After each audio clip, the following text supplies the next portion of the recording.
not rip a little girl's arm off. No, no, it's As pretty a odd. human being, I could not do that. Even if I was an evil, nasty jackass that always wanted to just get my way. Yeah. That seems very difficult for a human being to do. A person to rip off a little girl's arm. Because that would be, I mean, talk about something that break your heart, a screaming child that young. It's horrible. It's horrible when you think about it, and then when you think about how little was done after they realized that. It's and the dog is credited with a broken rib too. I mean, it's Now, just maybe the dog, could the dog have ripped the arm off? I don't think so. I mean, possibly. That's a well, possibility. if it did, they should have proved it. They should have given They us should have something shown that dog tooth marks. There have showed been us tooth, yeah, there have been tooth marks from the dog. something, anything. I mean, throw us a bone here. But for them to just say the arm was ripped off, and they blame it on the dog Yeah. and make it sound, well, that's the obvious thing that happened. Who else I could it don't be? think, Yeah. well, that's what they're saying. Yeah, pretty The much. dog was in there a few days. Obviously, the dog did this. Well, then you have pictures that show us, see the tooth marks. Um, and the dog, we checked the excrement in there would give definite DNA samples for them to actually prove that. Well, if you want to get going here, and then I'll read some. It's about 3 pages here from the Grace from this article on David back in August 7th, and then we'll get into the JFK and just whatever else you wanna talk about. I got the comment line open, so if anybody wants to make any comments or anything like that, I'll try to hit you with those too. The recording has started. Awesome. Okay, this is Walter Bradley. I'm here with Greg Fernandez Jr. We're going to talk about one, the David Crowley case, and another unrelated case, though who knows, John F. Kennedy, his assassination. Interesting thing. So, Greg, I'm going to let you start us off here with the Crowley input, and let's start with that, and I'm also going to do it with the JFK input. I'm going to let you start off with that, and then I'll follow behind you with each of these. So I know you've got information on the Crowley case, and I've always been interested in that case. I've not done much research. I've listened to you and Catherine and have looked at it, and based on the information I've gotten from you, it seems like a very curious and very, to me, unfinished case. So go ahead and start us off, Greg, with the Heart Talk look at David Crowley and the murder of his family. So go ahead and take it away, Greg. Thank you, Walter. I really appreciate that here. So I'm just going to spend a few minutes here. We're going to go through, that's about 3 pages.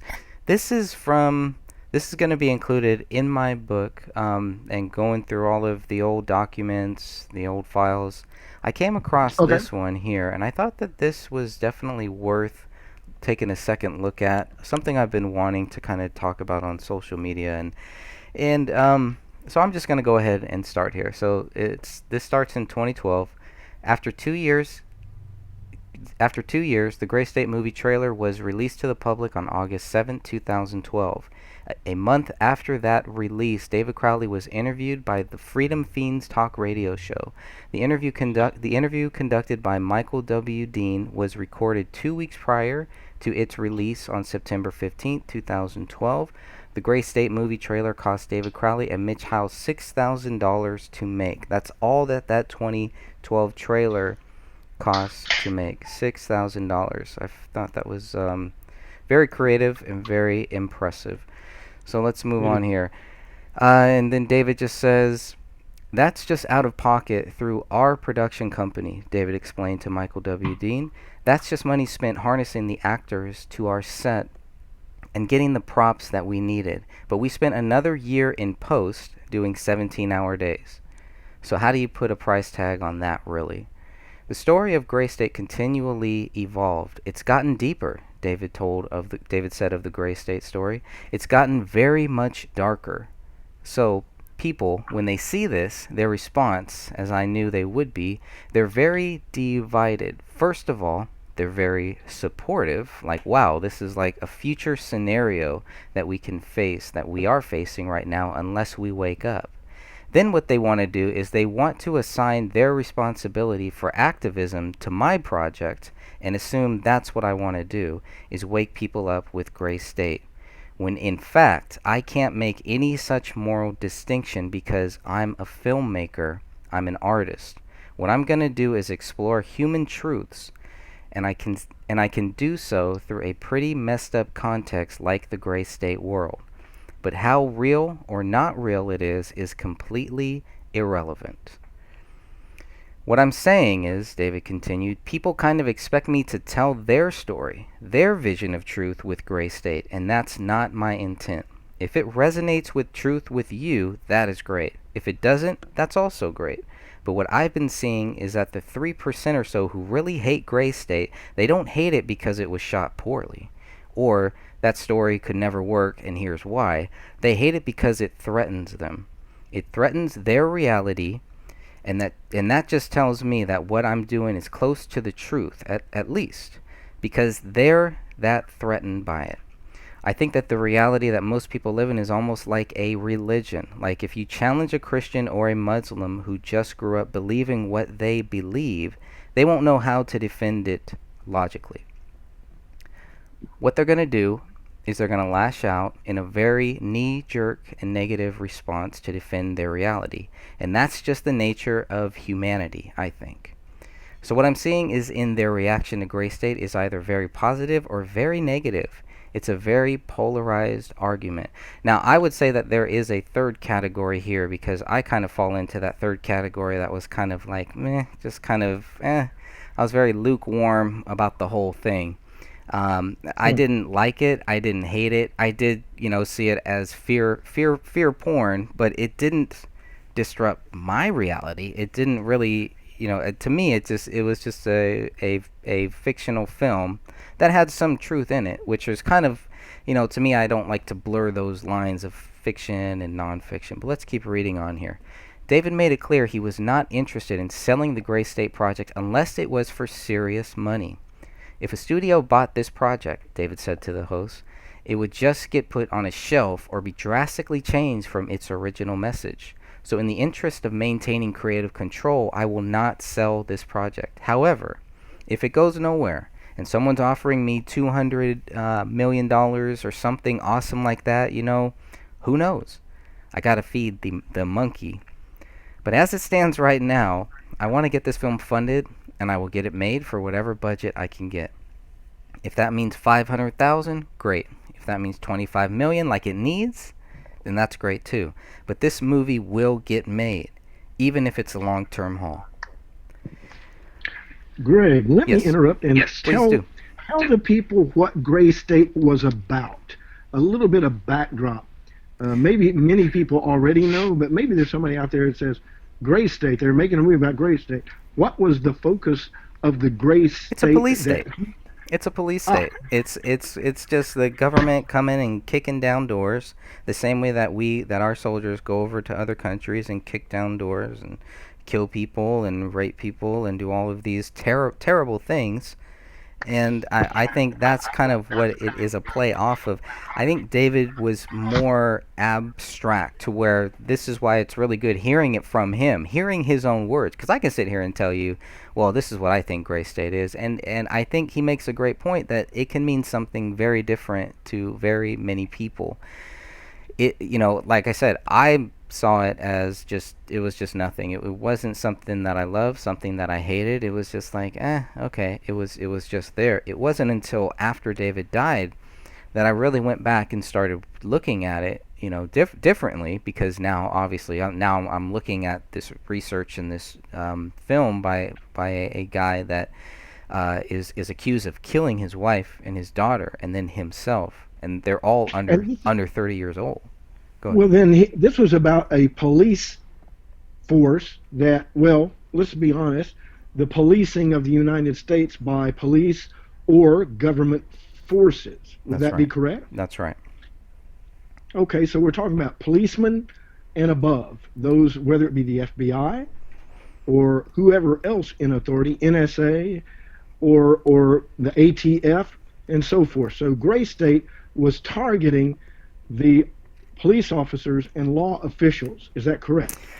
Yes and no. I think there is that. Like I can see that in there, but I can also see it's more of like a civil war. Like it's the cops who aren't really cops, the global cops, right? This force, this very evil force that for whatever reason puts you on a guillotine and chops your head off.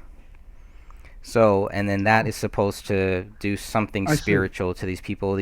So it's much deeper than So just us it's just taking on the it's local cops oh, like it's some more Rambo like movie. Yeah, it's like targeting the elite in a sense that are using whatever authority they could find convenient right. to enforce what they would want to do. For example, let's just say Epstein. That's a popular name popping up around. Jeffrey Epstein. Yes, that was found unconscious in his cell. Okay, it's funny how that happens, but these things, when you go against the power, and I'm talking about the power behind governments, true power is based, one, in the military of governments. But I look at our military and how it goes all over the world doing all kinds of stuff when we are secure, basically, and in not of any need of attacking anybody per se, as we did in World War II. We have not had instance in when where we have been attacked, not in the sense of World War II, and yet we're going to war. And Gray State seems to be addressing that also. Would that not be true? Absolutely. Okay, that makes sense.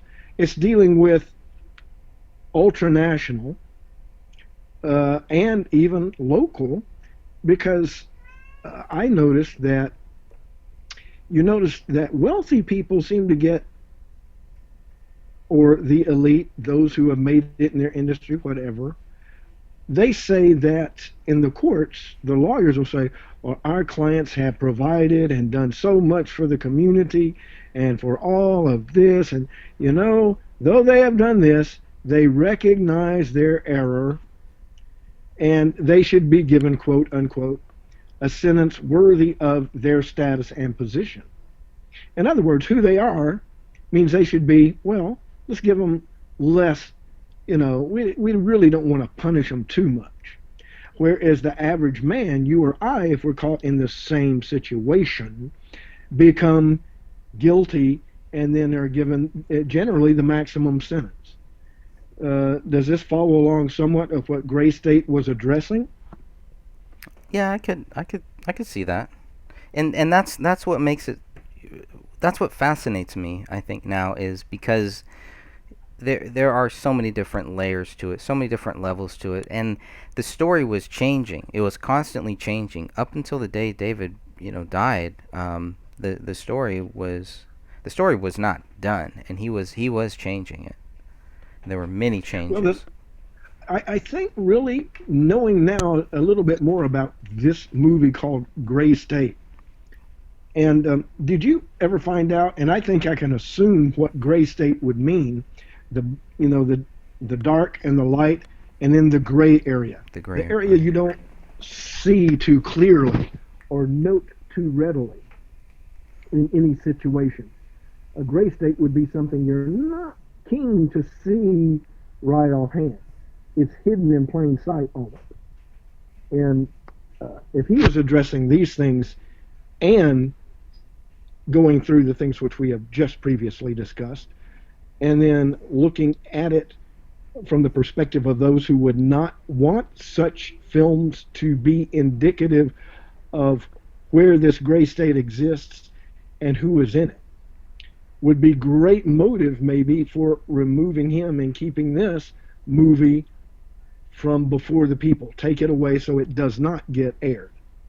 So I see that as a motive for a big motive, actually, bigger than almost anything else, for removing him from the scene and then seeing what happened after the fact with this Gray State movie, which is my question. As you go in and read this, I want to know after the fact, after you get through reading, what happened to the movie Gray State after his death, and was it shelved, or did it just go away, or where did it end up? All the data, all the work, all the filming of that, if much production was done, did they have a finished product or was it unfinished? And then where did it go? Okay. Do you want me to cover that now or after? After you finish reading, I'm going to let you go on now. All right. It's just curious. Yeah, so we'll go back to this interview that took place in 2012 and with Michael W. Dean of Freedom Fiends Radio. And when Michael W. Dean asked if this movie would have a happy ending, David responded by asking the host a question. What do you think? You tell me. And here's what the host said. I would guess and hope that it probably has a triumphant ending, but it's the hero standing on a pile of bodies, some of them people he knew. And David says, that's pretty close. And he says, there will be a pile of bodies. You won't know who's going to end up in that pile when you're watching it. A film has to follow convention. It has to follow that storytelling formula. Otherwise, the story doesn't work. But once you know these rules, you can break the rules. And Gray State breaks rules in that it's only physical. It's not only physical, it's interdimensional. It's very layered. It's spiritual at times, without adhering to any sort of Western philosophy, but it's deep. It's taken me a long time to craft this story, and while it might not be a physically surface-level happy ending, anyone who's paying attention will extract some real values from the ending. The Gray State trailer did not put David in debt. I wanted to make that very clear. I think that's a big thing, because that was one of the early things that we were all told, is that the reason why David ended his life when he had everything going for him is because he didn't have everything going for him. Nobody wanted to make this movie. It was a failure, and he couldn't deal with it. That's not true. So, the Gray State trailer did not put David Crowley in debt. And Crowley writes, it's all paid for. We paid cash for everything. If Gray State takes off and starts to pay the bills, that'll be sweet. Now, we're still talking about the 2012 trailer. That's all we're talking about here. Okay. Otherwise, it'd have to take a back burner while we make a living. David also explained the filming process for this movie trailer. We wanted to do it for real, but a lot of it was guerrilla, unfortunately. A lot of the scenes we did, it was like it had real scale of real production. So a lot of them, yes, we went to the city, we got permits, we hired cops to babysit us for a few hours, and we did it for real. But a lot of the stuff was just guerrilla because we couldn't get a hold of the city liaison who does that stuff, or they didn't know what to do. Skip down here. It was only a 3-second shot anyway, so there's a couple things like that, but for by and large, it was a real production. Then he talks kind of a little bit about the Minnesota, the Minneapolis, dealing with the people there to get this movie made. During the interview, David Crowley was asked if he had made any enemies as a result of the Gray State project. There's a loaded question. Have you made any enemies? And David says, I do know that I've already made a lot. And this was a long time ago, actually. I made enemies just by releasing little bits and talking to people about my idea for this film, long before it was even put out as a trailer. And I have made no shit enemies just because they don't want to hear it, and a lot of them have been family. Not my family, but I'm talking about other actors who've spoken to their family about it and people who don't want to hear it. And what they do is they assign like, well, that can't be real. So it's going to be a terrible movie. So I don't want to hear anything about it. But I wonder if they thought the same about Toy Story, like, hey, toys don't talk, this movie sucks, so the negative reaction has largely been reputable. Sorry. So it's just been a lot of silly banter. You know, like I'm a Zionist pig and don't support my family. Michael Dean also asked Crowley if he had ever been contacted by a government agency. And I really like this little exchange here. So let's Okay. go. If I were contacted by a government agency, David responded, I would not know about it. So I can't really answer that question. I'm sure that I have been. A lot of these reactions I'm getting about the trailer, they want to peg me as some kind of Zionist Jew, I guess because my name is David. I guess that's proof enough for them. My lead actor's name is Danny Mason. Oh, you mean like Freemasons? So they want to develop their own conspiracy theories. They want to say the whole film is COINTELPRO. I'm just trying to develop lists to put them on. It's all very, very silly. David also mentioned being accused of being a Marxist. Let's see. Asked if he's a Christian, David responded, I am. I am, but I don't know where to draw this line between what I've been taught my whole life and what is probably more closer to the truth, if that makes sense. I've done a lot of spiritual exploration. I tend to end at the same answers, though. That was a very interesting question or an interesting statement that David made there because I had always been looking for quotes. I want quotes. I want quotes. Where are these quotes where David is saying that he is a Christian? He went to a Lutheran church. He grew up in church. So it was good for me to actually go back and read this quote to find this quote because um, this is kind of what I've always kind of thought is that he is a Christian, but he's looking into all of these other things, and Darkness. yeah, I mean things doors that you don't want to open, looking at these alternative things, and many people do that, and he's right. They do tend to end up in the same place. They start with Jesus, they start with God, they go looking for everything else, and then when that doesn't work, then they always come back to him. Yes. And the thing that he said, interdimensional, Yeah, right. that stood out to me. And because when you're dealing with what the government calls aliens, they're called interdimensionals. They Oh, don't call really? them aliens. Interesting. That is That's correct. right. I forgot about that. And the fact is, when they're talking about interdimensionals, I think they know exactly what they are dealing with. Hmm. And I think they understand the hierarchy that is involved behind interdimensionals. Because there is a hierarchy, and they recognize that. I think they see it. And as I have heard one person put, that there are people, supposed people, who work with our government that have rank that are not human but are interdimensionals. And when you touch upon interdimensional areas at any point, you're dealing with darkness at its darkest point. And I've seen, uh, I throw this out there not lightly, but I believe and I interacted with one interdimensional in my life. And have I been touched by them at one point? Yes, I have. I think most people have and may not know it. But provokes more things of this nature. Somebody dying due to their investigation and digging into areas that are, as some have told me, best left in the dark. But he was a believer seeking what? Truth. And everybody out there wants the truth. However, sometimes when you get to the truth, what happens is you go, oh my goodness, oh, this is really deep. This is really something beyond what I was expecting. Because sometimes the truth is not what we want to see. We're looking for a truth that is based on what we're seeking, not expecting what we're going to get, if you understand what I'm saying.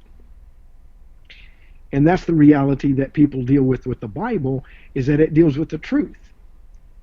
And that means interdimensional, dimensional, three-dimensional, four-dimensional, and it goes across the board.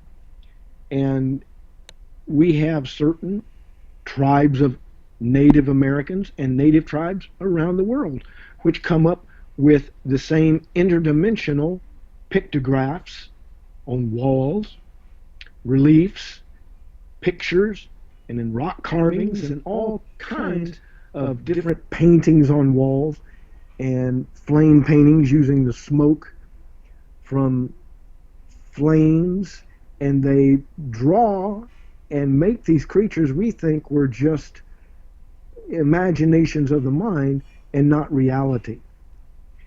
And the reality of this world is not what we think it is, it's what it is. And anytime we brush against it, we push it aside. Let me give an example.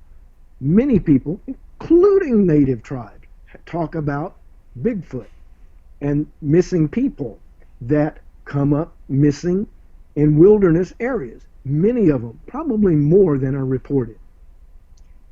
And I remember in the scripture, in the beginning, very beginning, where the great I Am says, after Adam and Eve sinned, he said to the serpent, and you shall crawl on your belly and eat the dust of the earth.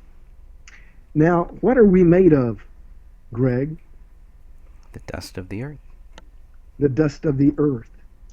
And he said, you shall eat the dust of the earth, which seems to imply that he will go after mankind and consume them spiritually and interdimensionally, possibly in a physical type realm, where it says in the times of Noah that giants were on the earth and were eating and drinking.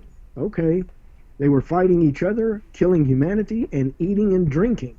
But they were eating and drinking humans too, their blood, and eating them. So this interdimensional thing presents things scripturally which people don't think about or look at it and go, oh, no, it can't be. But we don't realize the depths of evil that were going on in the pre-flood era, because most people don't want to believe in a pre-flood, after the flood, and don't want to see these things which affect the David Crowley case and could be dealing in areas that he didn't expect to come upon him in an interdimensional way. Maybe something interdimensional happened. I don't suggest that it did, but there are things in the crime scene that made me think that without saying it at the time when you and Catherine were talking about these things. I was thinking, that sounds very, very dark. That's just strange. And I don't want to divert too much towards that, but introduce a possibility that sometimes there are things that happen that are not of human origin, that happen to humanity, but evidence left behind shows they were murdered and everything, and humans only think, oh, somebody did this. Well, something did, but sometimes we end up accusing and finding somebody guilty who maybe was there but did not do the atrocity, because it was something did it, and they can't talk about it, can't tell about it, because, well, you can't touch it, you can't feel it, and you can't bring it in. And that makes me think of that right now. But let me go back to you now and let you continue. And that's just what came to mind with this right now, with that statement of his investigation and the interdimensional aspect. Okay, go ahead and continue, and excuse my interruption. No, that's fine. I only got one more little paragraph here, but he has talked about some interdimensional things, and I think his wife has too. So that's interesting that kind of jumped out at you. I'm gonna have to go back and look at that more. Because I kind of, I was like, what the heck is he talking about? He's talking about different timelines or something? Is he talking about, like, but I don't really know that much about all that stuff. I stay away from a lot of that, because I do think it is, like, dark art stuff and, like, black magic. It's stuff, well, man, you don't want that. You don't want to be a part of that. Part of Bohemian Grove. Yeah. Interdimension. I mean, you gotta really have... You have to be really called. Something. You have to be called for something like that. So let me read this last paragraph here. Okay. David also addressed the critics and negative responses to his project. And this kind of relates to pretty much what I was saying. And so it was really funny when I read this quote from him, because I was like, oh yeah, he's talking about people like me. Here's what David says: there are a lot of people say that gray state is just fear porn, and they're not going to support it. and it's fear mongering, stuff like that. Just because Gray State is scary doesn't make it fear porn.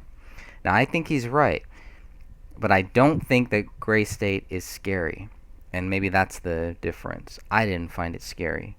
I don't really know anyone who found that trailer scary. Maybe there are people out there who did. I mean, I found it creepy that they have a guy in the Mason garb and this white mask, and he's all in white and he's chopping people's heads off. I found that, odd, weird, but not scary. So I don't know. I guess it's just a different Well, just a different view. women would consider that scary, I think. Yeah, a lot And of people. several I'm people sure. I know would consider that very frightening, seeing anybody mask the unknown, maybe interdimensional, because some people, I consider certain groups, Masons included, to be actually uh, interdimensionally challenged or possessed Hmm. to some degree. Hmm. It's called an allowing possession, and in which they're seeking power, so they let these things control and work through them in a subtle but a direct and powerful way. That's part of the problem. That's where I look at Bohemian Grove, where they invite people so that they can present them as possible objects or subjects or vessels to be used. So, just a thought there. Hmm. That's right.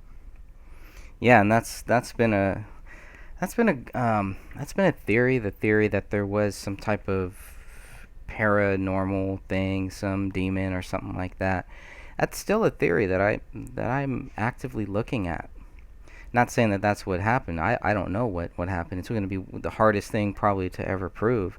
The only thing harder to prove is that David Crowley is guilty. But aside from that, one of the hardest things to prove is some type of demon that is tied to this. They kept telling us David was filming his life, but there's a whole gap for those last months where he didn't film anything. There's nothing there. There's nothing there that shows why David did this. So it's been the whole case has been a challenge, and the biggest thing is just to focus on what we know, what the documents show, and just go with that. Yeah, if you can only go with evidence, which is the biggest indicator of what happened, and what the people there, honestly, the people that were there, speak of what happened, if they have gotten anybody that was there to speak of. And as I have seen and heard, nobody said I was there, as far as I know, that could have testified what happened there, because Right. there's nobody they found to put in that position. Right. Nobody should have been there. It would change everything. It would change the whole story. So, Yeah. but I don't know. I was just going back and I was reading that and I was like, there's some good stuff here. So I definitely ended up putting that into my future book that I'm working on here. And If you could say who you thought might have been implicated as the murderer, where does the evidence point you to, Greg? well, I wouldn't say that. I would never say that. I really think it's uh I will not go there until it becomes a household thing that everybody realizes David Crowley is not guilty. Until we can get the case changed, get get it changed from exceptionally cleared, which for whatever reason means that David is guilty, which doesn't mean that David is guilty. People need to understand that this case is unsolved. I agree with that. I don't think this case has been solved in any form Right. Now, at all. I have speculations. Obviously, it doesn't, you don't have to be a genius to figure out some of the different things, some of the weird things that are going on. But I don't think that me coming up with theories, speculating on what I think happened, I don't think that will help me right now. I think It it would will. do no justice It to would the do no. case. I Right. agree. I see your point. But if you were to speculate, where does the evidence point you? Not saying that you think that is true, Right. and I'm not saying that I know. we should make the speculation as something that is most likely true or looks to be true, because it's not. No, I know. Yeah. Okay. But I based can on give you a what, few. I mean, based on the evidence that's there, what does it lead you to understand and believe, like it would any police officer, even though they may cover it up or change it, or where does it lead you? I'd In probably my start there. I'd probably start with a cover up. I do not think that everybody covered this up. I do not think that all of the cops, all of the investigators, everybody involved covered this up.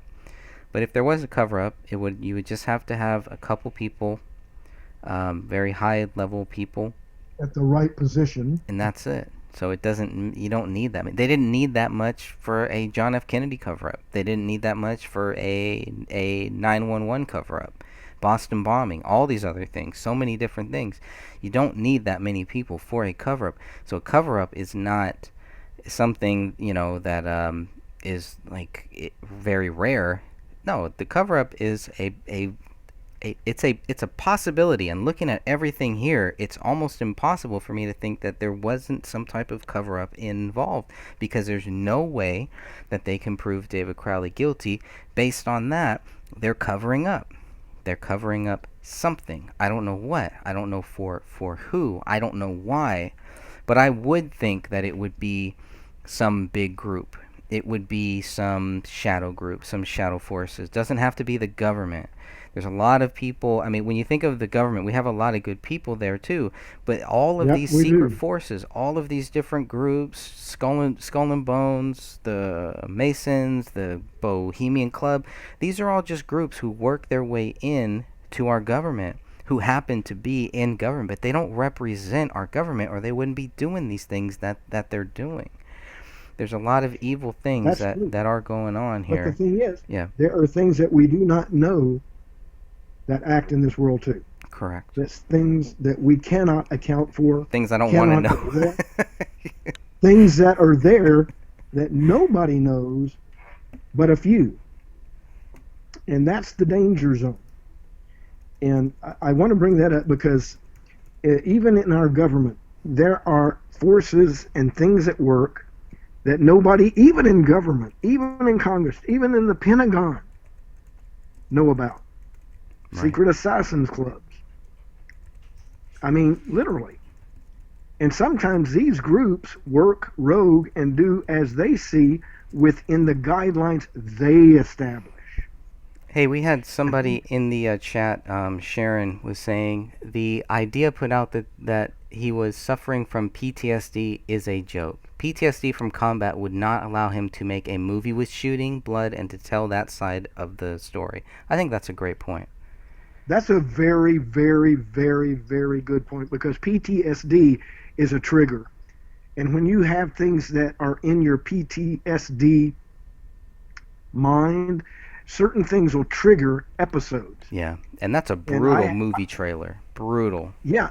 And the thing about it is, if he had PTSD to the extent that whoever implied that would be a problem and why he did what he did is off base. Because that movie would have had him triggering off the charts. That's right. In my opinion. Yeah, he would have been triggered, so triggered that he wouldn't have made it. He wouldn't have spent all this time on it, put in all this work, put in his own money.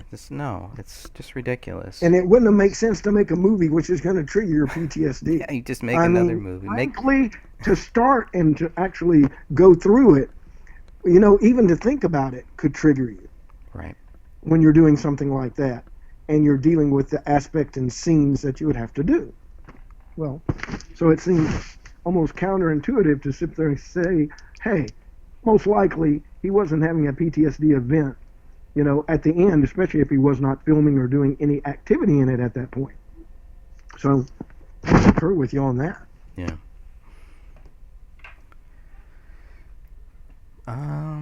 Sharon also says, just got a new comment here. I think Kamel's hand unlocked the gun safe by the bed because she heard some type of scuffle in the living room between David and someone else. And she's saying Kamel's hand. I'm assuming. I don't want to speak for what Sharon is really saying, but because Kamel's DNA was found on the gun safe and not David's. So that was kind of odd. So she opened that safe, or her hand was used, her DNA was used to open that safe, or her DNA is on that safe. However you want to look at it. However you want to look at it. Um, so it brings up a pretty good point here too, and that's been another thing because the scuffle, the cops were very clear to say there was no signs of a struggle or anybody breaking in, anything like that. And yet, when you really look at it, there are signs. There are signs of both of those. How about a shot in the floor, a shot in the ceiling? How about a bullet, an unspent bullet, on the carpet where these bodies were? The big blood stain next to the recliner that was never tested. Those all to me look like signs of a struggle, you know, That's a big sign of struggle, in my opinion. or possible, you know. Yeah, I mean, It's indicative something happened that was not planned. That's for certain. and was now they said there was no forced entry. I heard that. they made it very clear. There was even one person who had to come back and state it because they didn't state it. Almost like somebody told them, make sure you go back and state that. So that was pretty odd. But yeah, So there was no forced entry. no forced entry Okay. and no signs So of a that struggle. suggests Mhm. so that suggests either they knew them or they were professionals who could get in without being using of any they used stealth and ability to get in wherein they didn't need to break anything, because there are people out there who can get in and make it look like, oh, no struggle, no break in, nothing happened. Yeah. It's got to be somebody they knew, which would throw them off the track if you're dealing with a professional who knows what he's doing, which would be indicative that this was something above what they, as a police force locally, could deal with. Because if you're dealing with a professional who's really good at getting in to any building, and there are some people who can do it, that have the ability to get in almost, well, no, not almost, can go in and out at their discretion, even though they're not part of the neighborhood or have keys. They can get in, they can get out, and not be discovered. Right. And they are so good they can leave no trace, almost no trace. You always leave something, but can make it difficult to find. And in this case, maybe what really happened is somebody or some people, maybe more than one in my opinion, had access to that house apart from keys, and who were very knowledgeable and studied that area enough to where they could accomplish this goal and make it look as it does today, conflicting and confusing even to the police force, where they say, well, the dog was there, the little girl was okay, this seems to make some sort of sense, and yet it's distracting away from the truth that something else has occurred. And maybe it did occur to them that this is a professional thing. I don't know. But I would think that, too. I would look at that direction, Yeah. especially with the fact of what he was filming and filming for and filming about. That would indicate that there are people that they are touching with that film that have the necessary wherewithal or money and means to get these type people involved to stop it. Now, that's just my aside and thought. Because when you're dealing with a gray state and you start touching on areas that those who don't want to be touched, known, seen, or that you're touching a lower level, which those at the higher level go, ooh, that's getting too close to me. I want that dealt with. May not be even, the lower levels were even concerned about it, so to speak, but somebody up top said, look, get this cleaned up. They haven't been filming, but this is going to come out eventually. We want it dealt with. That's just an opinion. But if I was quote unquote, I am at the top, I'm an elite, I run this chain of people that I want to stay secret. I get my accomplishments done. I get done fairly easily, and I don't want that line troubled. And if I were in that position and I looked at Gray State and saw that it was going to touch on several areas that I didn't want touched, that would indicate I could get the people in there that would make it look whatever way I wanted based on the people I could get, being professional, being able to get in. You know, it makes me think of that movie, The Professional, in which that girl and that guy gets into the house, and the guy has a fortress, and he ends up behind him with a blade and a gun going, stop what you're doing. And there are some people that look at that and say, yeah, that's me, I can do that. And there are people that are out there that have skills beyond the normal human being, who knows how they acquired them through training or spiritual means or whatever, and can get in where they want to, do what they need to do, and go and leave basically a hard line to trace. And that's what I see here in a sense. And it's kind of like the missing 411. People disappear, they're right in front of them and the group, and they disappear, but they can't find them. A rainstorm comes, and they don't know what happened, which way to go, why it happened, how it happened, or who was guilty or who was part of it. That's what I see here. A situation that occurred that the police come in and go, what happened? Don't know. Looks like this, but it could be this, but what is it? We don't know. And that's the conclusion that we're getting to, like they did, and so they have to come up with a conclusion. The police have to have hard facts and come up with a resolution. And they don't. They came up with what resolution they came up with because of the fact that, guess what? There was no satisfactory resolution that they could come up with. So they just quietly try to close it. They just quietly try to close the case and not answer any questions, and that's it. Right, and Not give gonna some happen. type of semblance of answering it to shut people up. We found that David committed suicide after he killed his family, and the dog ripped off the hand, did all that. That makes perfect sense. Seems plausible. Okay, that's what we got. Seems like a quick answer to a very complex problem.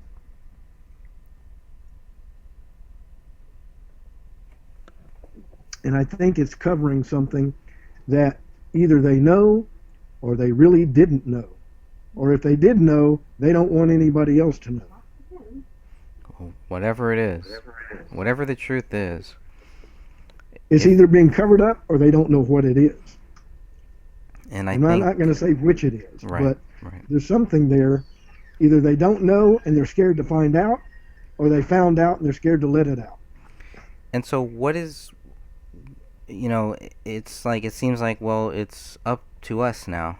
It's up to just the regular common people to figure it out, to figure out what happened. And I think we are running into a lot of different issues, but my biggest issue is just prayer. It's just praying about this, making sure that this is what God wants me to be doing. For whatever reason, I do feel called to this case, but I'm continually praying and asking God, what am I doing here? Why? Keep praying. It may not have an answer, or it may result in an answer. But like I say, with every time there comes to a point where you go, I have to let it go, you'll know that time yourself. Everybody does.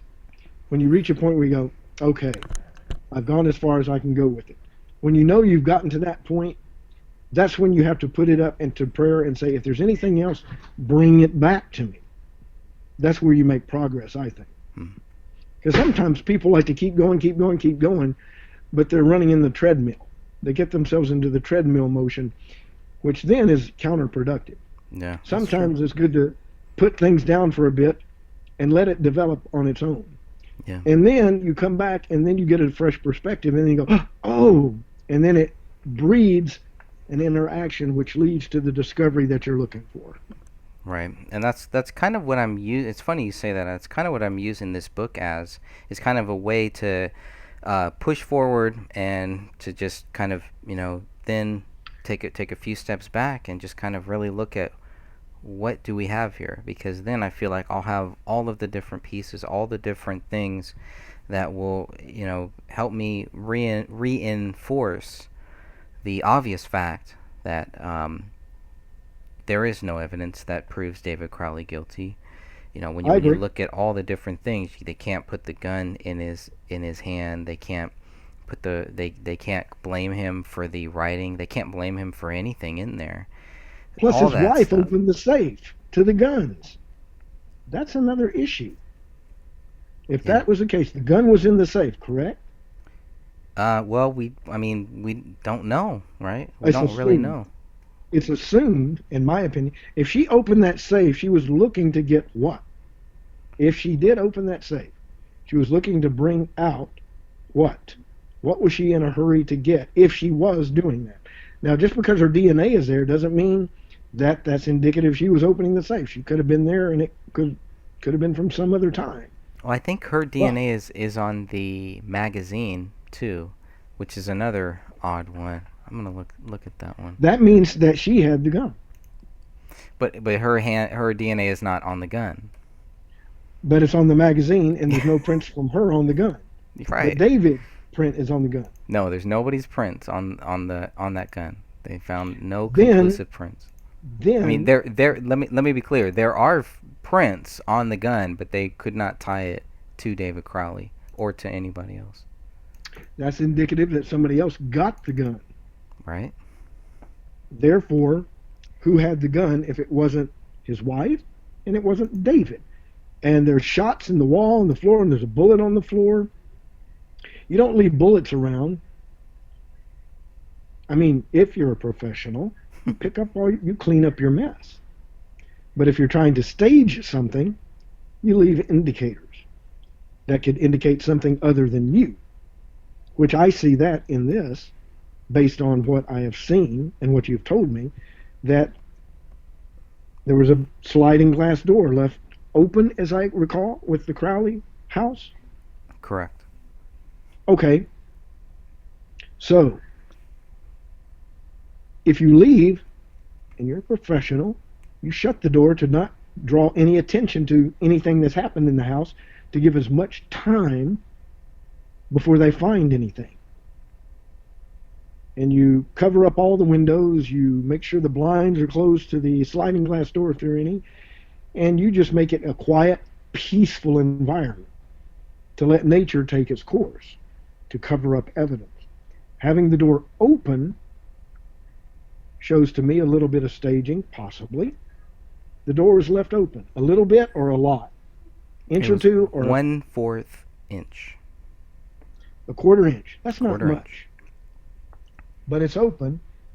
But if you're leaving, why not shut it and give no indication if you're a professional, unless you're setting up a staging for something.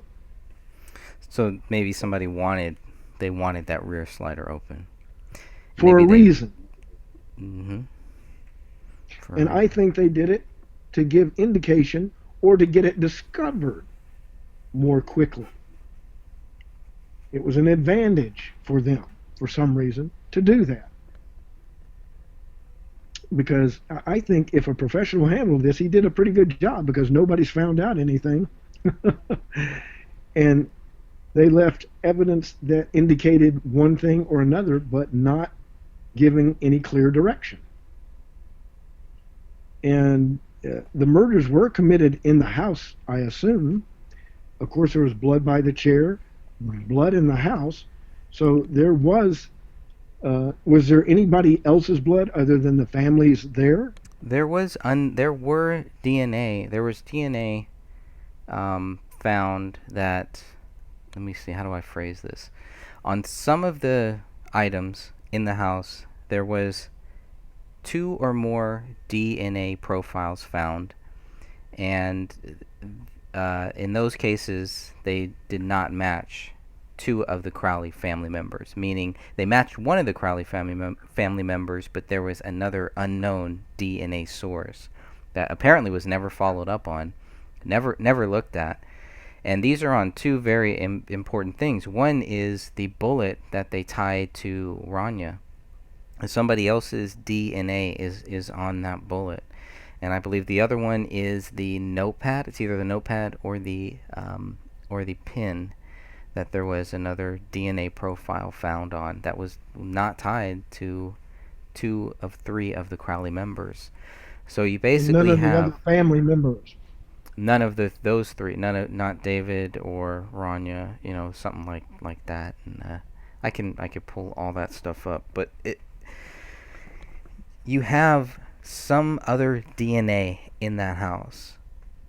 Whose is it? And it's not identified to anybody outside of their family who are family members, cousins, relations, or anybody else, obviously.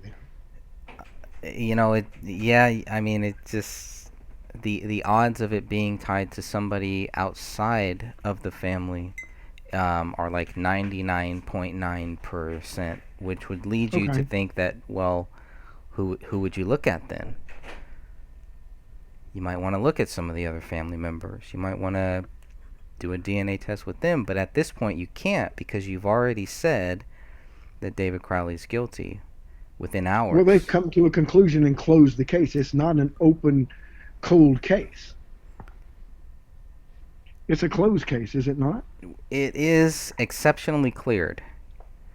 That Okay, is, exceptionally cleared, yeah. meaning it's predominantly closed. There is a little door to reopen the case then. I would think so. I would think based on the fact that within 24 hours the cops are coming out saying that this was a double murder suicide, and the public And is that's the not in exceptionally danger. cleared. They came in there and just made the decision. The In one exceptionally day. cleared comes at the very end, and it's not like they made a big public thing on it. I don't remember seeing any press, statements or anything like that. It was just everybody was talking about it. Every news media was talking about it, probably for up until January 25th or so, and then it kind of died out. Well, the exceptionally clear didn't come until October. Of the So year it's they like, were murdered? yeah, it's like months later, right? So and by that time, many of the people have already moved on. They've already moved on to other different topics. And then when Eric Nelson's movie comes out, or when it's about to come out, I guess it's a movie. It seems like fiction to me, so it's not a documentary. I don't consider it a documentary.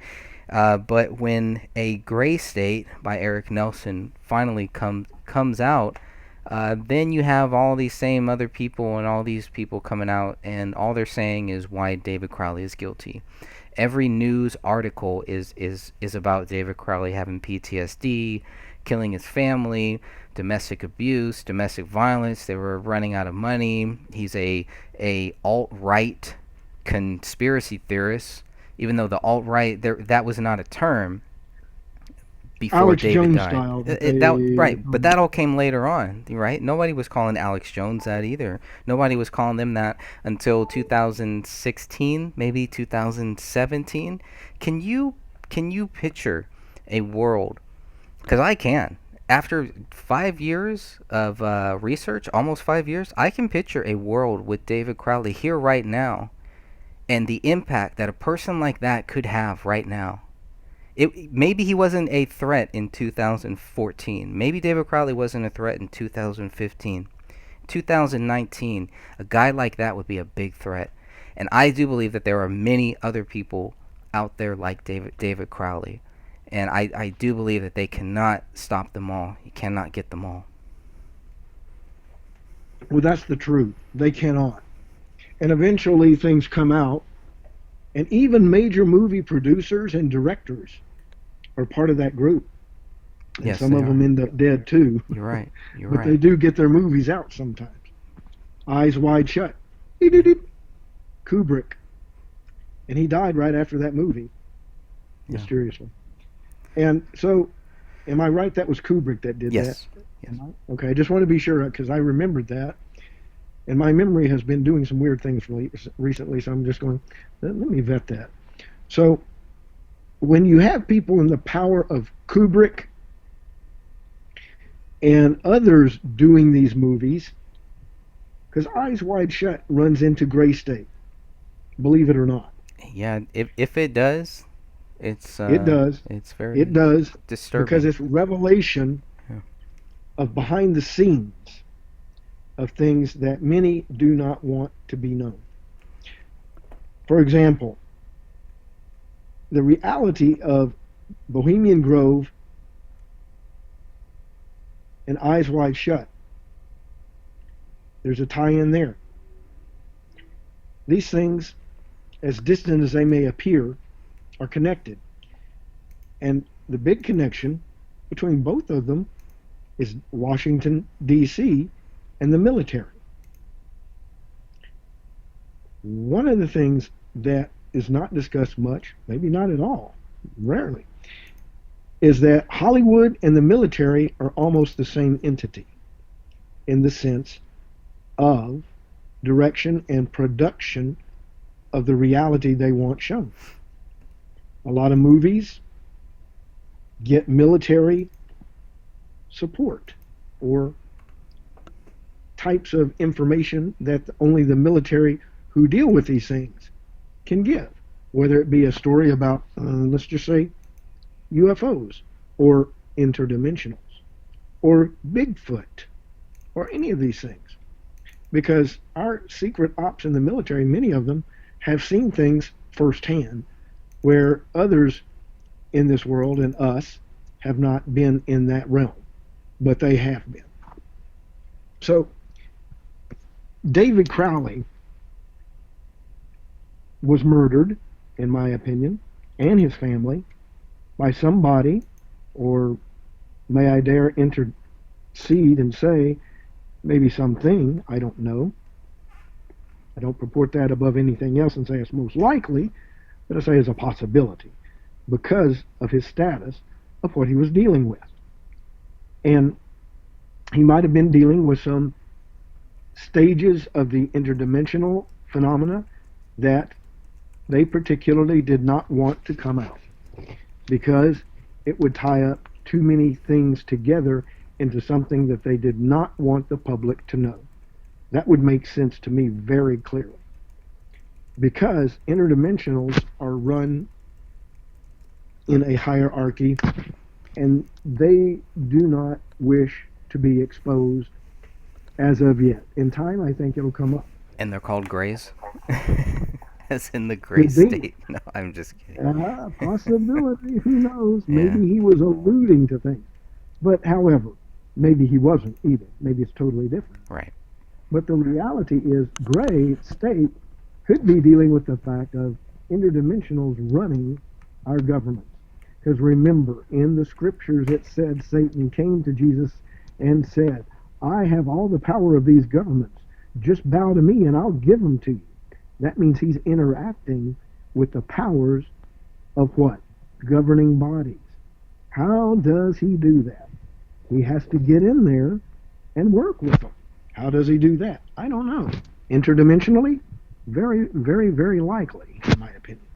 Mm-hmm. So, that would be an area in which, when you touch it, guess what happens? CERN in Switzerland. What are they dealing with? They put Shiva outside as the entryway. What are they? They're dealing with interdimensional activity.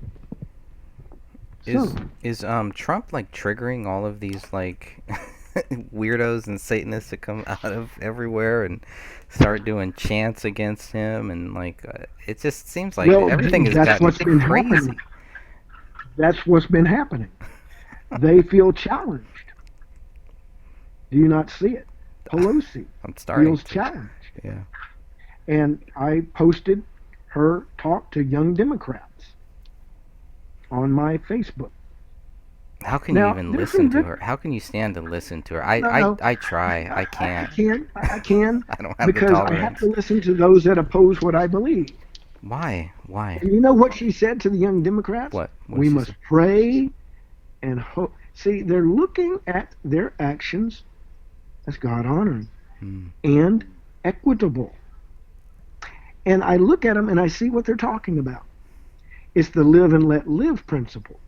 However, they don't understand the problem of promotion is not live and let live, it's advocating. which we are not to do as believers. And I believe she's a Catholic.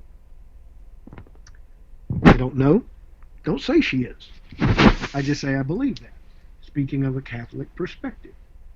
And me, as I have said, I said, live and let live. If you want to choose to be what you want to be, you have the right to do that. I'm not going to impose upon you my beliefs. I will, if asked, if it is correct according to the Bible, I will give you a correct answer according to the Word. But if you don't want to hear it, I'm going to leave it be. Live and let live. But if you say I'm LGBTQ and P, which is pedophilia, which you're going to put at the end of that, I've seen writings on that already. Ooh. And talk about it. Making pedophilia an alternative lifestyle. What? No, it isn't.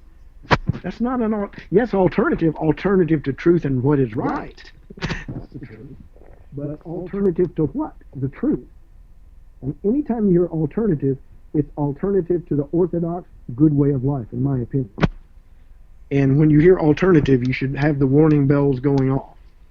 But the reality is, what we're dealing with today is, as with David Crowley, or any of these murder cases that go quote unquote unsolved or are attributed to murder suicide, it was the obvious individuals and that's all there is to it, closed case, within 1 day of it happening without an investigation, and that's the investigation, that means there's something amiss. And in the David Crowley case, if you were talking about alarm bells, you'd have the cathedral or the London bell going off on this, because it's not logical.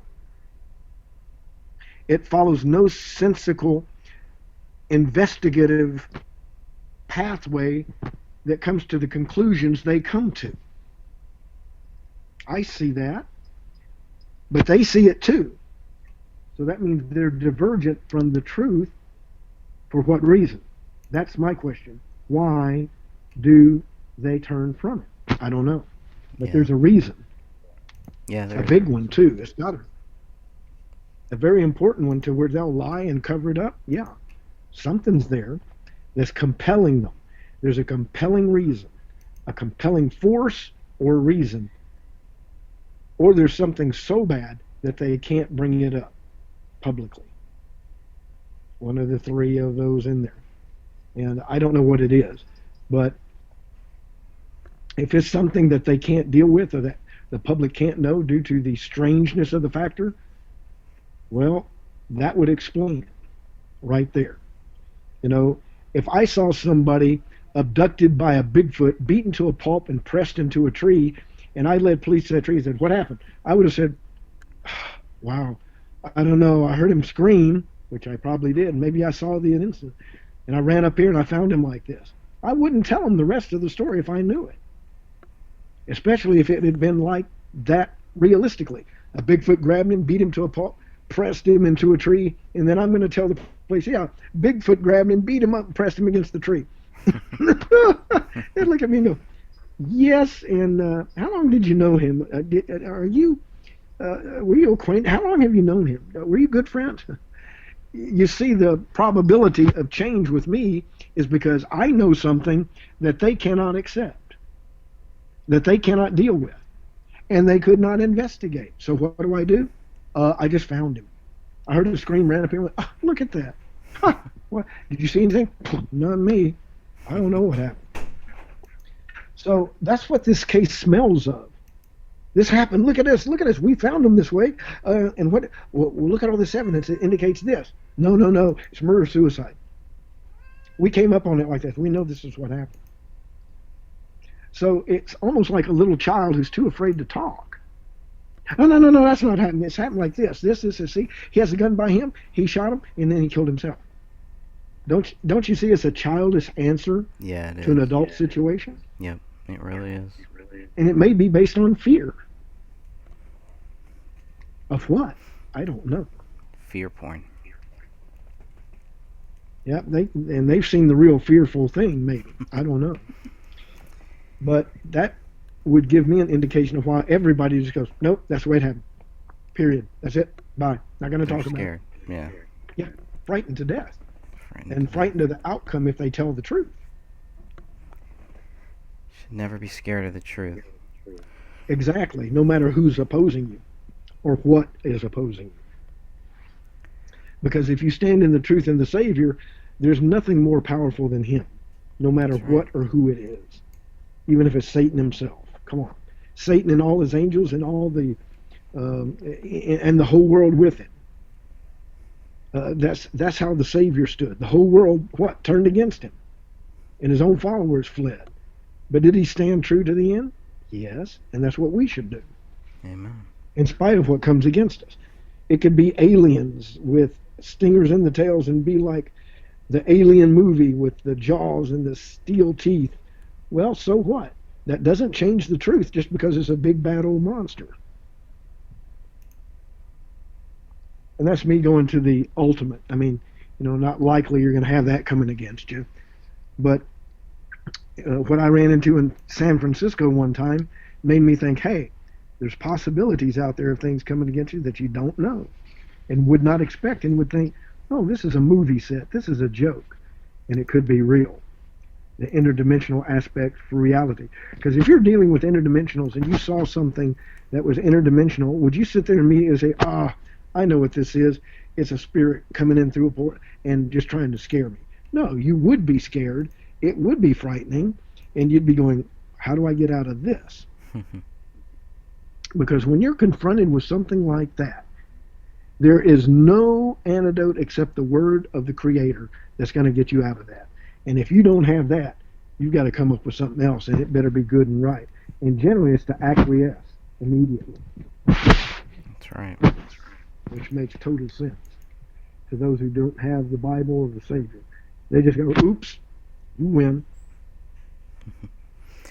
I'm gonna read a little more here about the print. So the latent print results, they revolve around 2 of 3 latent prints suitable for comparison. One found on the gun and one found on the magazine. LP1A-1 is a latent palm print on the gun. According to the latent print results, no known palm print for David Crowley was submitted or found in the BCA files for comparison. So they could not compare. They didn't have David's palm print to compare to this palm print that they find on David's gun. LP1B. Why would they not check that? I don't know. I mean, that doesn't make sense. Where do you get a palm print? I don't have a palm print. I've never had my palm printed, but if he's in the military. But if there's a palm print on there, you've got David there. Why not check? Yeah. You get his palm print and you compare it. That's a simple thing to do. Yeah, you got his hand. Yeah, you got one of his hands at least. Yeah, and the problem is if it is his palm print and it's the hand that's gone, then there's a problem. That would be problematic, of course. Yeah. So LP1B-2 is a latent fingerprint found on the magazine. However, this too could not be tied to David Crowley due to the limited quality and quantity of information in the latent print. So it's not conclusive print that's able to be discerned. Right. Can't tie it to David. That's just for latent print. So those are the 2 big latent print ones. So yep. Can't tie the gun to David's fingerprint or palm print, and can't tie the magazine to David's fingerprints. I think that's a big thing that really gets seems overlooked. to me that they didn't tie up the loose ends with this case. No. And one of the things that is indicative, all of this, all the evidence points to problems with their conclusion. And like I say, they've come up to this conclusion either fear, they don't know, or they misunderstand, or there's an influence that's telling them this is the way you're going to do it, this is the way it is, for whatever reason.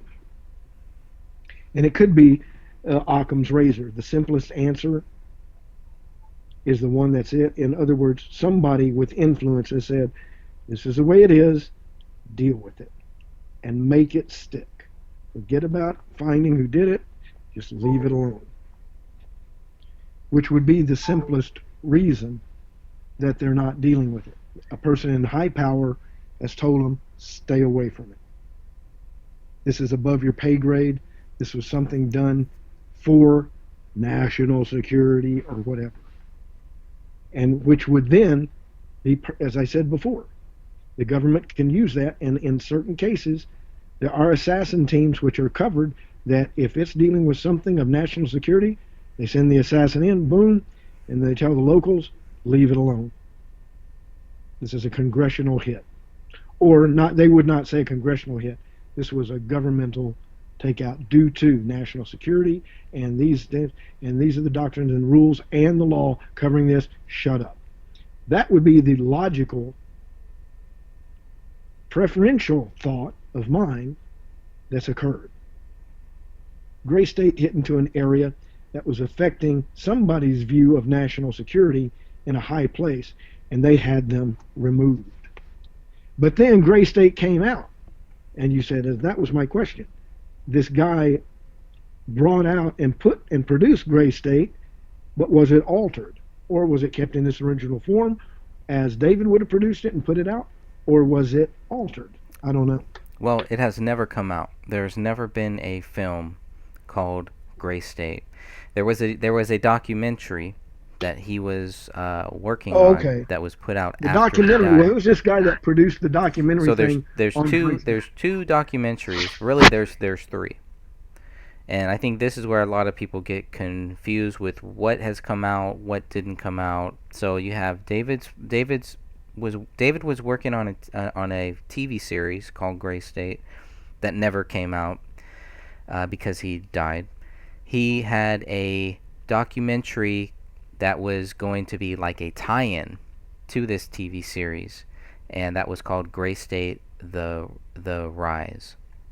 Now, for this documentary, as soon as David died, his rough cut was leaked to social media.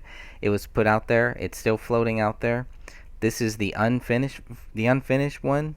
Then after, I think maybe like a year or two after David's death, the Gray State team, the same people that think that David Crowley is guilty, helped put together David Crowley, what they call David Crowley's final piece, basically, right? That is supposed to be David's vision for this documentary.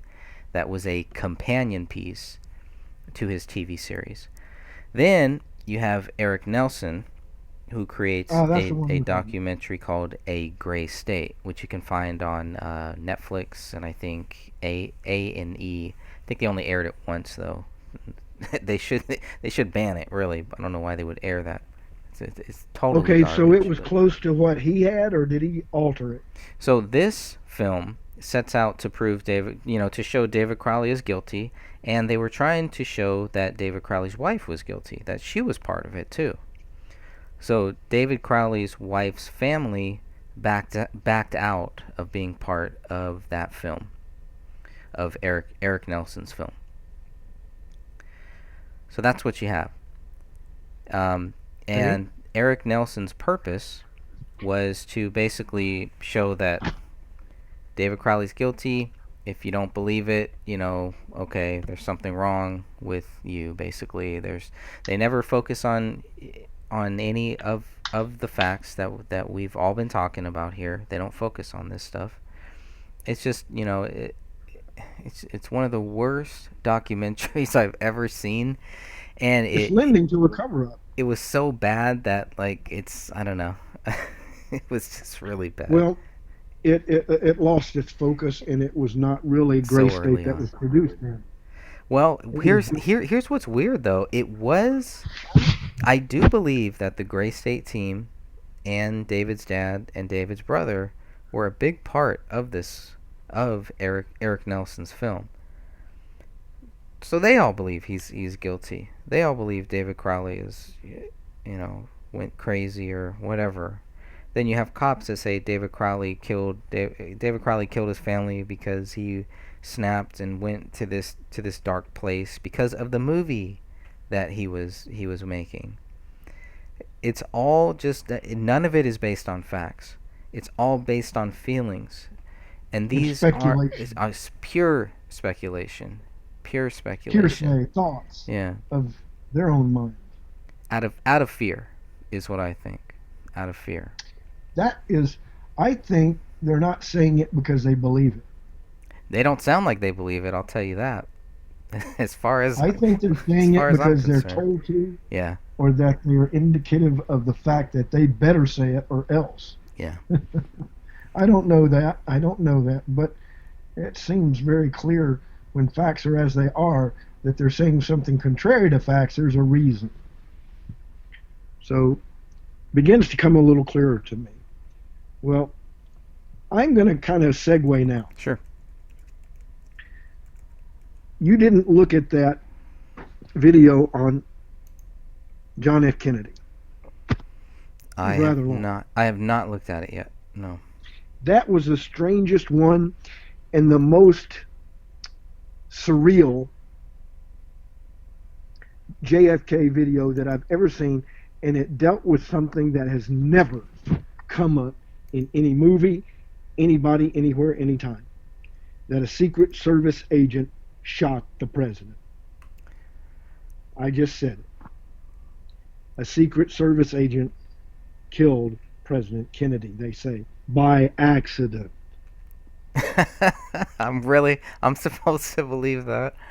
Wow, I don't know Well, about that. I don't believe it either, and Yeah. I don't think they're covering it correctly because he was shot from the front on that last kill shot, not from behind where this Secret Service agent was. But they're trying to make it look like he did it. I disagree. Yeah, me too. And they had agents, a special investigator, come and look at all the evidence and bring up new stuff that has never been brought up before. It's a new take and a new angle to disclose something that is closer to what happened, but not indicating really who did the shot. Because I don't think it was the agent they said that did the shot with the AR-15.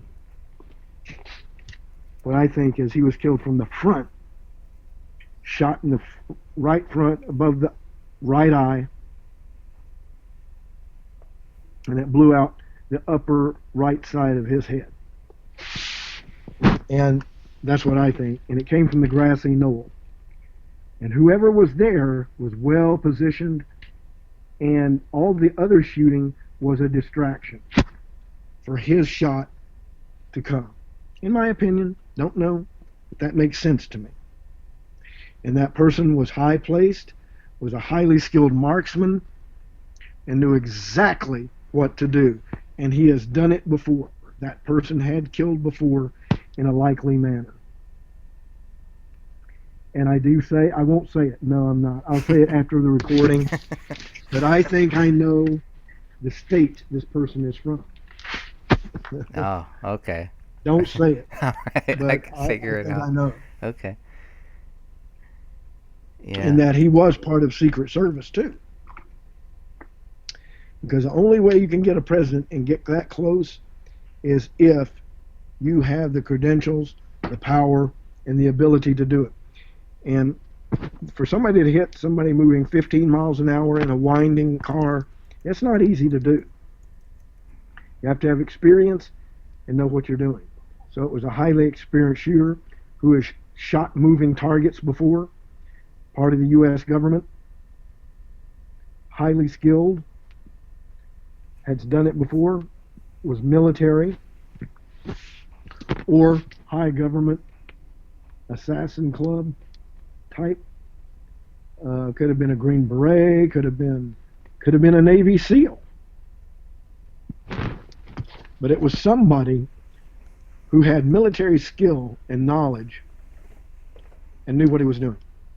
Most likely a military person, probably in the SEAL Green Beret terminology direction. Probably very ordinary looking. Wouldn't stand out too much. And was skilled in all the skills that were necessary to, after you've done such a thing, to just walk away normally without drawing any attention. Because obviously he didn't. So, very well done.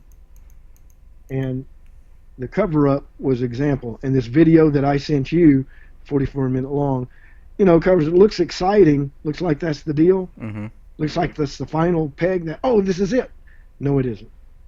He was shot from the front. Yeah. Doesn't deal with it. Well, he was shot in the throat. Like, he was shot at least 3 times, right?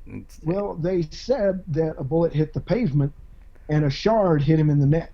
You can clearly see he's grasping his neck. I think he got He's shot grasping the there. right side of his neck and said, "I'm hit." Yeah. He said that for the driver to hear to get out of there. Yeah, and Because so the president says, "I'm hit. You move." you don't slow down. You don't slow down. But he did. Yeah, he did. And he kept moving at a snail's pace, meaning he was waiting for the final shot. Yeah. So the driver was complete. Had to be. Or else the president would have still been alive. Because if you speed up to 40 and 50 miles an hour, it would be hard for anybody to catch that thing, no matter who they were, no matter how good a shot. Then you're taking pot shots.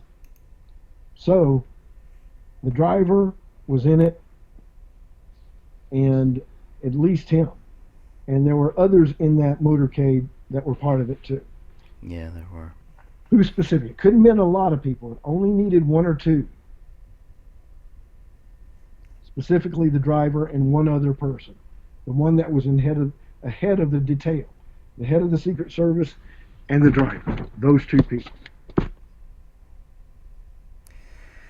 Yeah, I don't know. And the reality is that a Secret Service agent may have been the one that killed him. No, it was a military. Because Secret Service, they're trained in weapons and everything, but the military, they're trained in moving targets, and especially if you're a sniper, you're trained to kill moving targets, attributed, and checking for windage, elevation, declination, whatever it is, you account for it, and then you know what to do. You plan, and then you take your shot. And the other shots were coming possibly from behind him. Maybe it was a Secret Service agent that was supposed to kill him was from behind. And he's the one that missed twice. And then the third shot was, okay, I got this. Boom. 1 shot. That was it. So the backup man came in and took it out. The one that was supposed to do it behind Kennedy, by accident, well, he didn't get the job. So that's my thought about the Kennedy thing in this latest video I discovered. And in my opinion, not true, but very effective at getting attention.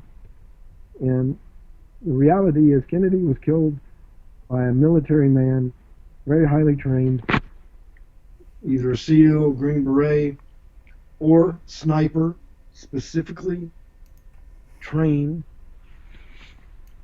not to kill the president, but specifically trained to take out moving targets. And who knew what he's doing? Of course. Sure hope not. And that person got away with it. They got away with it. And then nobody else could have done it. You know, you can, Oswald, all that, no. Not even there. Oswald had nothing to do with it. He was a good fall guy. We have Pansy in the chat room. We've got a lot of good people in the chat room. We have Catherine there too, and Sharon, and thanks everybody for joining our live chat here. Yep, Pansy says that she thinks there were 3 shooters for John F. Kennedy. Yeah, I kind of agree with that too. I mean, I agree. At least. I agree. Now, how many people were ready to be a shooter if, shooter A, shooter B, shooter C failed? We don't know that too. But yeah, this was, aside from September 11th, this is the big one here. This really is. Yeah. This is where they get caught. They get busted because they go too far. And Kennedy was killed because of his ties with Russia, I believe. They thought he was selling out to Russia when he was trying to bring peace. And he didn't want to go into what? Vietnam. They wanted to go into Vietnam. Oops, problem. He was getting rid of what? The Federal Reserve. And the CIA, I'm going to cast them into 1,000 pieces and throw them to the wind. Do you think that raised some ire? Yeah, it did. That's what got him killed. Those incidents that I just mentioned were the things that brought in. Throwing out the Federal Reserve and the CIA, you think that's a problem? Of course it is. He had no use for the CIA or the Federal Reserve, obviously. And he was using his authority constitutionally to override them. Guess what? They weren't going to have it. They weren't going to have it. They did not want a president that was going to actually follow the Constitution and take away from the Federal Reserve and return to the Treasury of the United States to print and regulate money. Oops! The Federal Reserve lose that power and their money-making cash cow? Well, I'm sure a lot of people were talking privately, how do we deal with this? They came up with the solution. And they did it. And it changed America forever. Yeah, it did. Into what it is today. It sure A did. mindless governmental power which uses its military as operatives for profit. I hate to say it like that. I've been in the military. That's one of the things that it did, It's right? one of the things, or to make operative changes where necessary when they're not compliant with those who are in power and need to gain entrance into certain areas, governments, or regions. Right. It becomes imperative that we go over there and inform the locals that we have the power to come in and do what we need. And I think our government sometimes will move in directions that benefit world conglomerates and powers. And I think it's discussed beforehand how to go about it to get the optimum response necessary to accomplish their goals, whether it be monetary, oil, gold, diamonds, whatever you want. You know, you've seen the thing about the diamonds industry, blood diamond, whatever it was called. I mean, the reality is there are people in this world that use their influence to move governments to war to get what they need because they're in a position to do so. It happens a lot. Mm-hmm. And I think America is led that way to some degree, not always. I'm sure the Pentagon has some influence on that. And, you know, even if you're a person of high power and influence and can move mountains, if you're dealing with those who have control of assassins and people who have skills that you don't want to face, you definitely listen.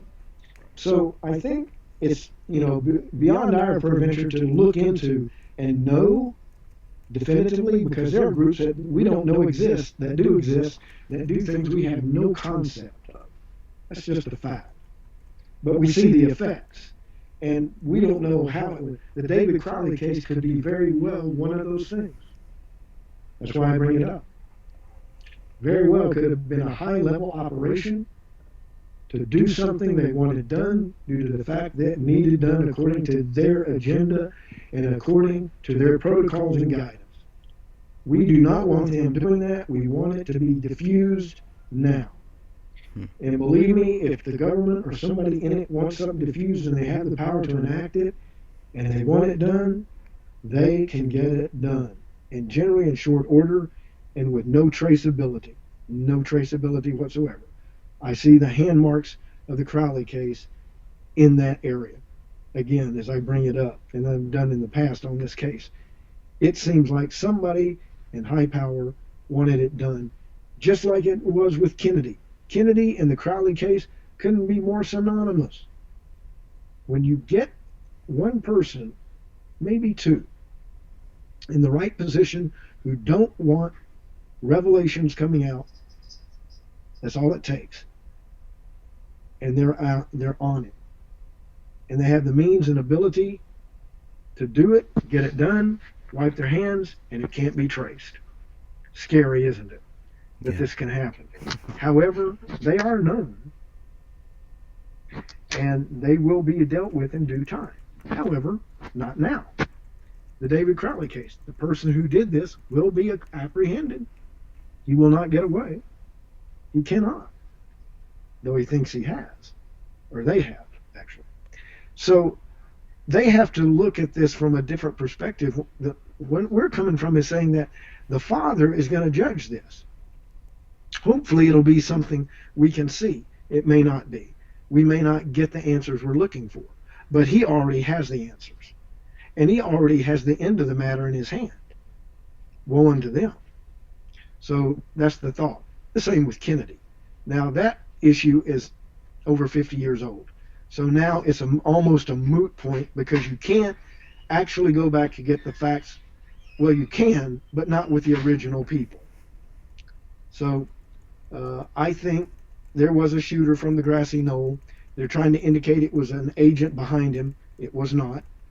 And with that feature that I sent to you, Greg. And so JFK was killed by his own government for reasons of the Federal Reserve, the CIA, and and banking. Mm-hmm. And those issues are there, and so we know why he was killed, basically who was behind it, and it was all the operatives of the U.S. that were behind this. So we already know it was our government that did it. We know it was the Secret Service that was part with it, and we know they had accomplished their goal for whomever. Federal Reserve, we understand, and changing the money back to the Treasury, throwing out the CIA, wanting to disband the CIA. Oh, so you see that in there, and no, it didn't have anything to do with UFOs. Plus this collusion, they thought, with Russia. Those three things got him killed. And it was because he was being a traitor, they thought, to the nation. They thought they were doing us good. And they were not. It was just an outright wrongful murder of our president, of which they'll eventually be called on that account. Hey, And that's my message. have you heard of this this group of people that wants to storm Area 51? Have you been looking into that at all? Since you brought up the aliens. Let me tell you something. They can try to storm Area 51 if they want to. It will result in some very serious consequences. Can you maybe move your microphone? I'm having a little difficulty hearing you right now. Oops, sorry, how's that? Okay, much better. But I tell you, Area 51 is covered basically, but also majorly. If you tried to raid Area 51, you would have a very bad experience. People should. It's People like trying to. Why don't you just go ahead and raid Fort Knox? I think anybody who wants to raid Area 51 should go watch a movie called Dr. Strangelove and see how that turns out. And that is actually a military group against another military group. And I know it's a fictional film, but come on. Yeah. But could it be fictional or maybe something else? Well, they have chemtrails. Is, Dr. Strangelove, which is another Stanley Kubrick film, one of his best, I think. It's my favorite Stanley Kubrick film. They talk about chemtrails. They talk about poisoning the water and our and food. think about that. When was that produced and put out? That had to have been 60s, right? Yeah, that's before chemtrails were really major. When was the first time you ever heard of chemtrails? I really started noticing them a lot, and I'm going, wow, look at that. I didn't think much about it. I thought contrails to planes generally dissipate. Now look at it. What kind of fuel are they putting in these things? That's what I was thinking. I'm going, what's happened? Those are trails that last and then disperse and spread. And then when I started talking with you, and I saw reports of it, I thought, that makes sense. Chemtrails are purposely put out to alter. Okay, I begin to see it. And then when I began talking with you, I thought, let me look deeper. And that was something that I didn't pay much attention to. You don't normally think like that. You think there goes a plane high up there. It's cold up there. It freezes. Okay, that's just frozen ice particles. That's what I thought. And so I really started taking it seriously with you at that time. Nice. And reading up and thinking about it. And people should pay attention to that. People should pay attention to their government. Not the government they see, but the government they don't see. Because it's there. And you have to see the trails to that, which are corporations. And guess who? A person in government told us about it, Eisenhower. And it's the military-industrial complex. You have to look at the history to understand your future. Look at what he said in his outgoing speech when Kennedy, who got killed by the military-industrial complex. Mm-hmm. So think about that. Speaking of John F. Kennedy, when did you first realize that there was something wrong with what they told us about John F. Kennedy? When I looked at the Zapruder film, when I saw him shot in the front and the head. What year? Would that be when the JFK movie came out, or before, or when did you see it? Well, I was kind of aware that it was a government hit. I just knew it wasn't done by some lone gunman Oswald. I knew that from the beginning. I thought, I don't believe that bullshit. Excuse me. My natural instinct at the time was, that's crap. Not one person like that could kill the president and get away with it. Because it's just, they scan buildings. They do. So for him to be killed, it would take people within the government to take him out. And I knew that in my mind. And after being in the military and talking to SEALs, I'll just say that I got an impression that Kennedy was killed by somebody very good at their job. Who might have been a SEAL, might have been a Green Beret. That's all I'm going to say. But the thing is, they were very good at their job. And it wasn't a Secret Service agent that accidentally shot him from behind with an AK-15. No, not at all. But mine was a slowly growing interest just listening to all the details. And my thought was, no, I don't agree with anybody, even Oliver Stone's thing, all of these different things. I said, no, that doesn't make sense. That doesn't make sense. It doesn't deal with the shot that came from his front and hit him in the front. Nobody talks about that. Now they're saying it came from behind him. Exactly the opposite. No, that's not how it happened. Because the first thing I saw was a splat that hit. When he was hit, you could see the blood sparing back away from the hit, which is spray back from when you shoot somebody in the head from the front. That would do it. Boom. And I said, and it blew out the left side of it. I mean, the right side of his head. And I went, and that's where the bullet came from the right front. The left side on the shooter, right on Kennedy. So, I don't believe this latest film that I sent you, this video. So, somebody that killed Kennedy, that got away with it, is laughing. He's old now and gone. And that person, even on his deathbed, will never say, I killed Kennedy. Nobody will ever know who killed Kennedy. Well, nobody. And it was a lot of people that would have had to have been involved in it too, right? Oh yes. Well, not a lot. That's a misnomer. I don't. How about a lot of very powerful people? How about that? Just a few. No, just a few. It might have been as few as 3 people. But how many people? See, there's so many news groups. As 3 people. That's it. Now, there could have been others that were suggesting it and talking about it, but it would take basically just 3 people to get this done in the right position. I'll leave it at that. 3 people. And one is the president. I'll say that one right off it.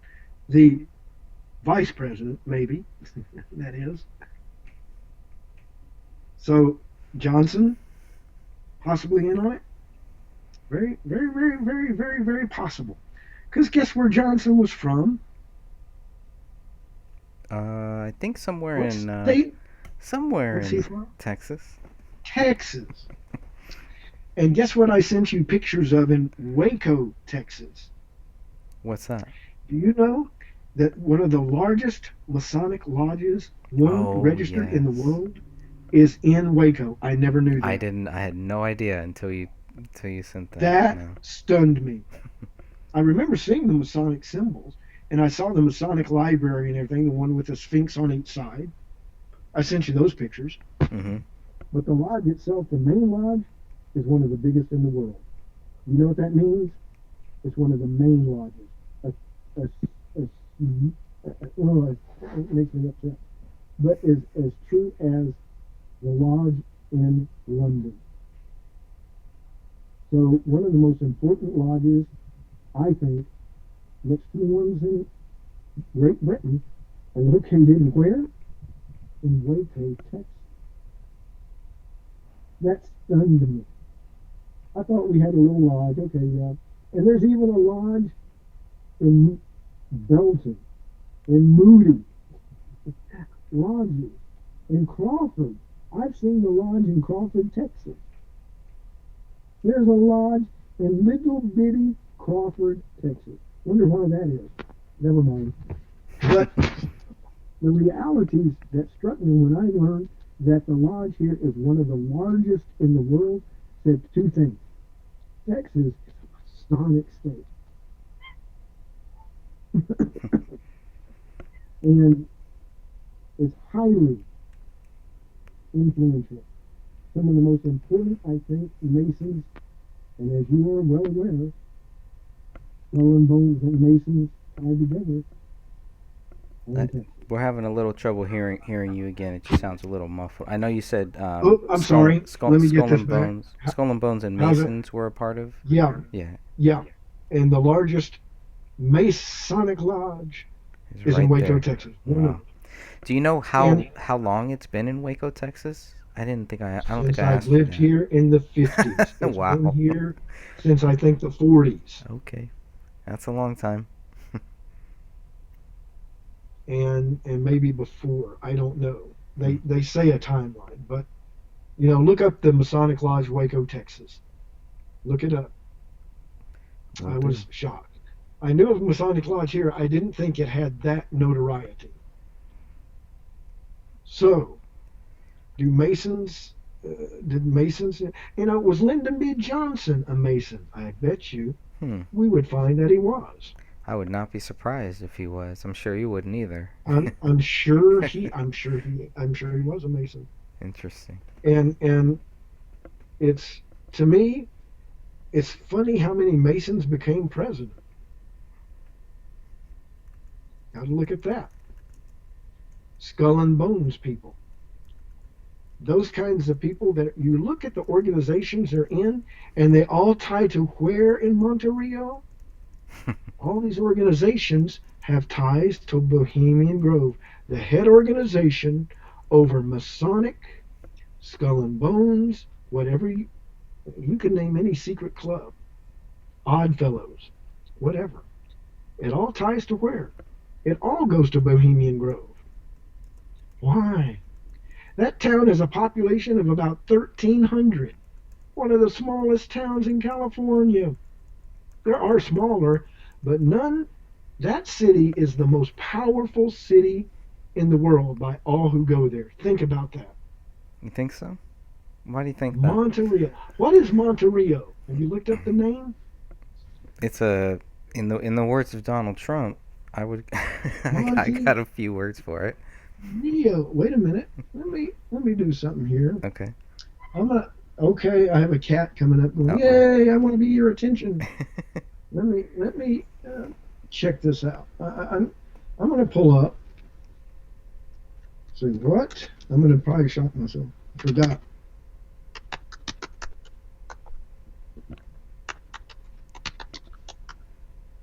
Yes, okay.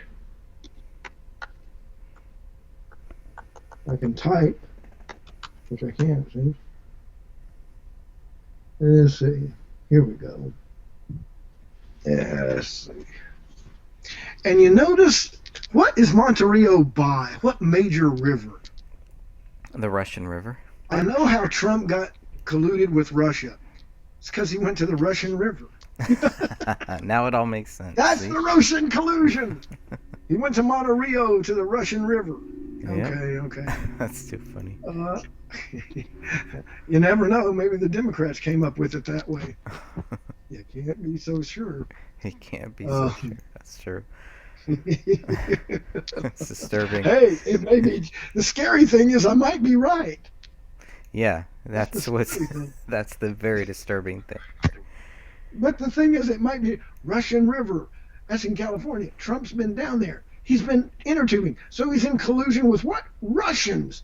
Why? Well, that's the Russian River, so it ties together. It's not a lie. So plausible. No, well, actually, it's he was dealing with Russians. Russian River. What would be funny is if the media came out and said that was true, that it came up like that. I would fall out of my chair. I really would. But anyway, okay, let me check this out. All right. Monte does not mean mountain. Let's see. I got like Monte. Wait a minute. I am not. I'm looking up things that we can do in Monterey, and I don't see Bohemian Grove as one of them.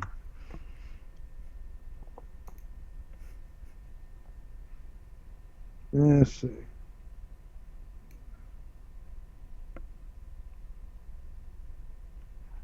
Monte means wealthy man's mountain.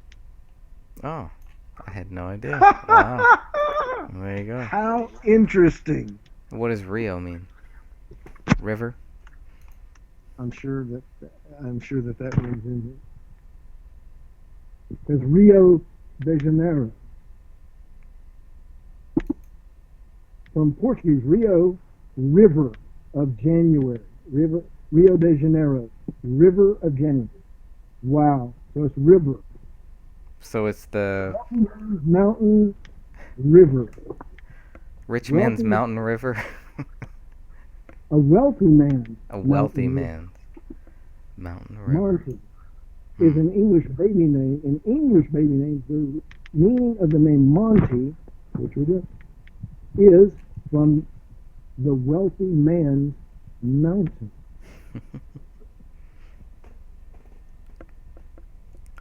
And Rio is river, from the wealthy man's mountain river.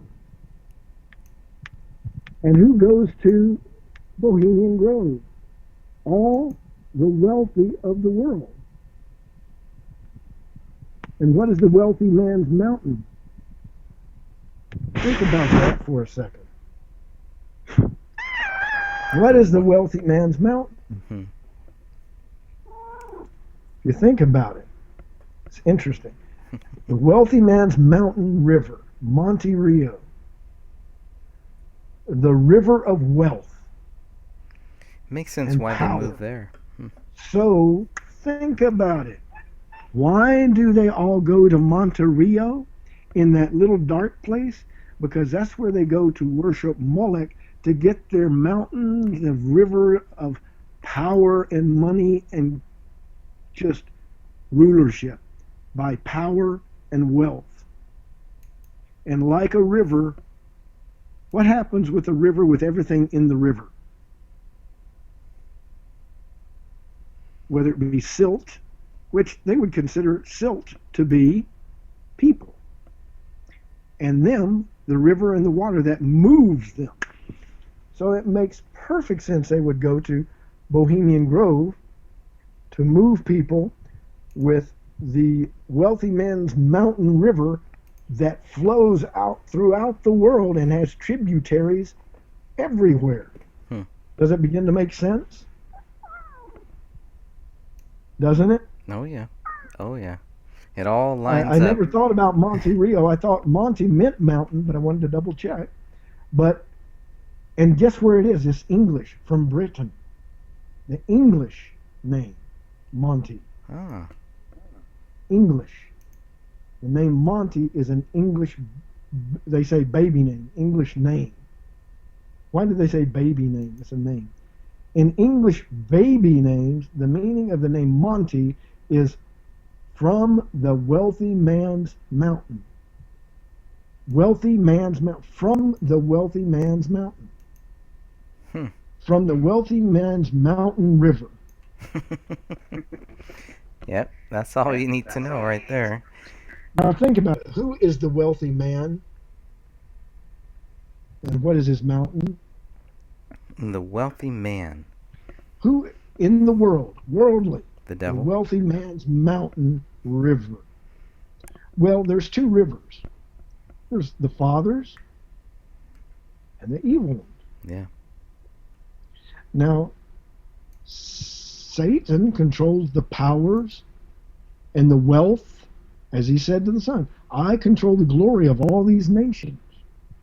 So what wealthy man are they taking from? And his mountain, Satan's.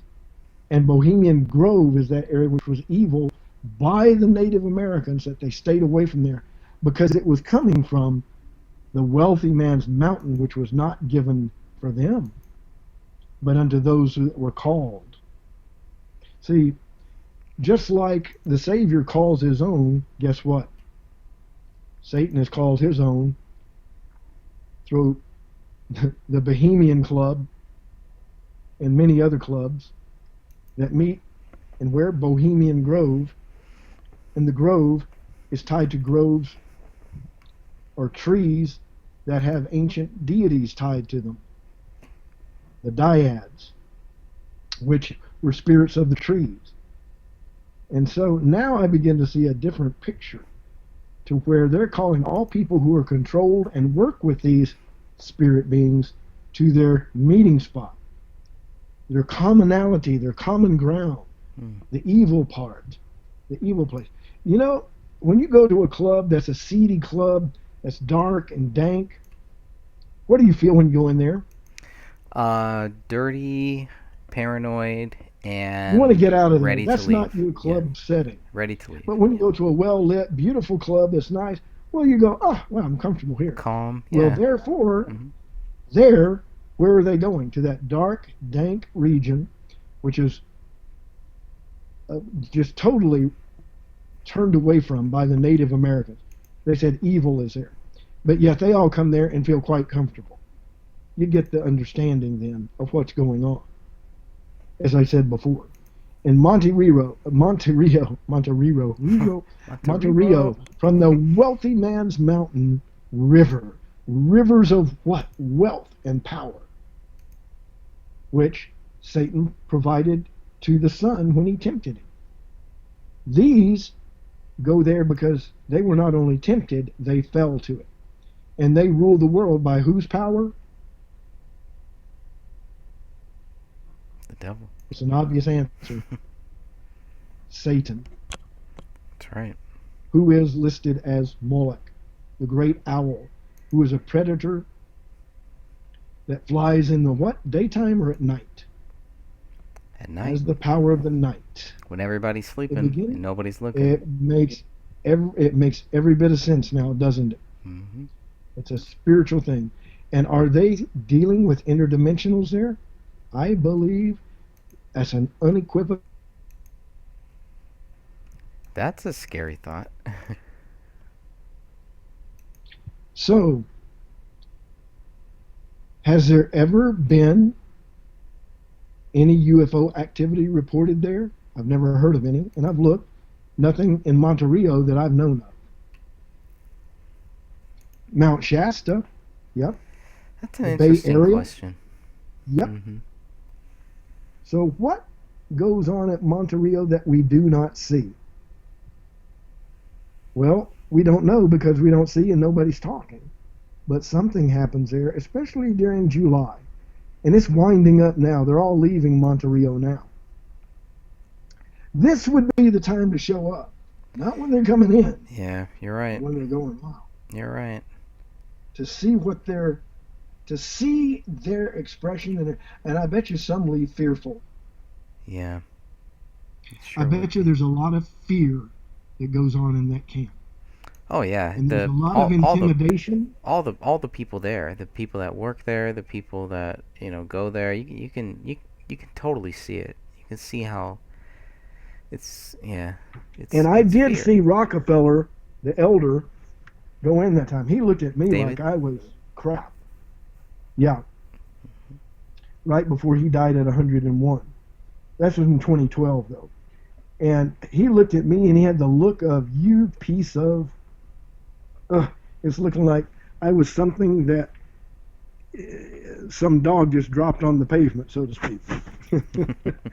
And I was going, wow, that's a look. And I just nodded as he drove on by. I don't know why he would come in a car that had the windows, unobscured and covered and everything.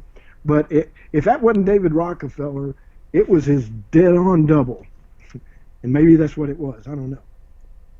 But I did see what I thought was Rockefeller, who I thought was Rockefeller. And so in this, the world operates according to two principles, and two principles only. The prince of the power of the air and the Almighty. The Father allows certain things to go as he works with his people. And we suffer because he's not allowing himself to be the total rulership. And you want to know why? Why? Because he gave rulership to us in the garden, and then we, by default and unbelief, gave it to Satan. The Father recognized that because we gave it up.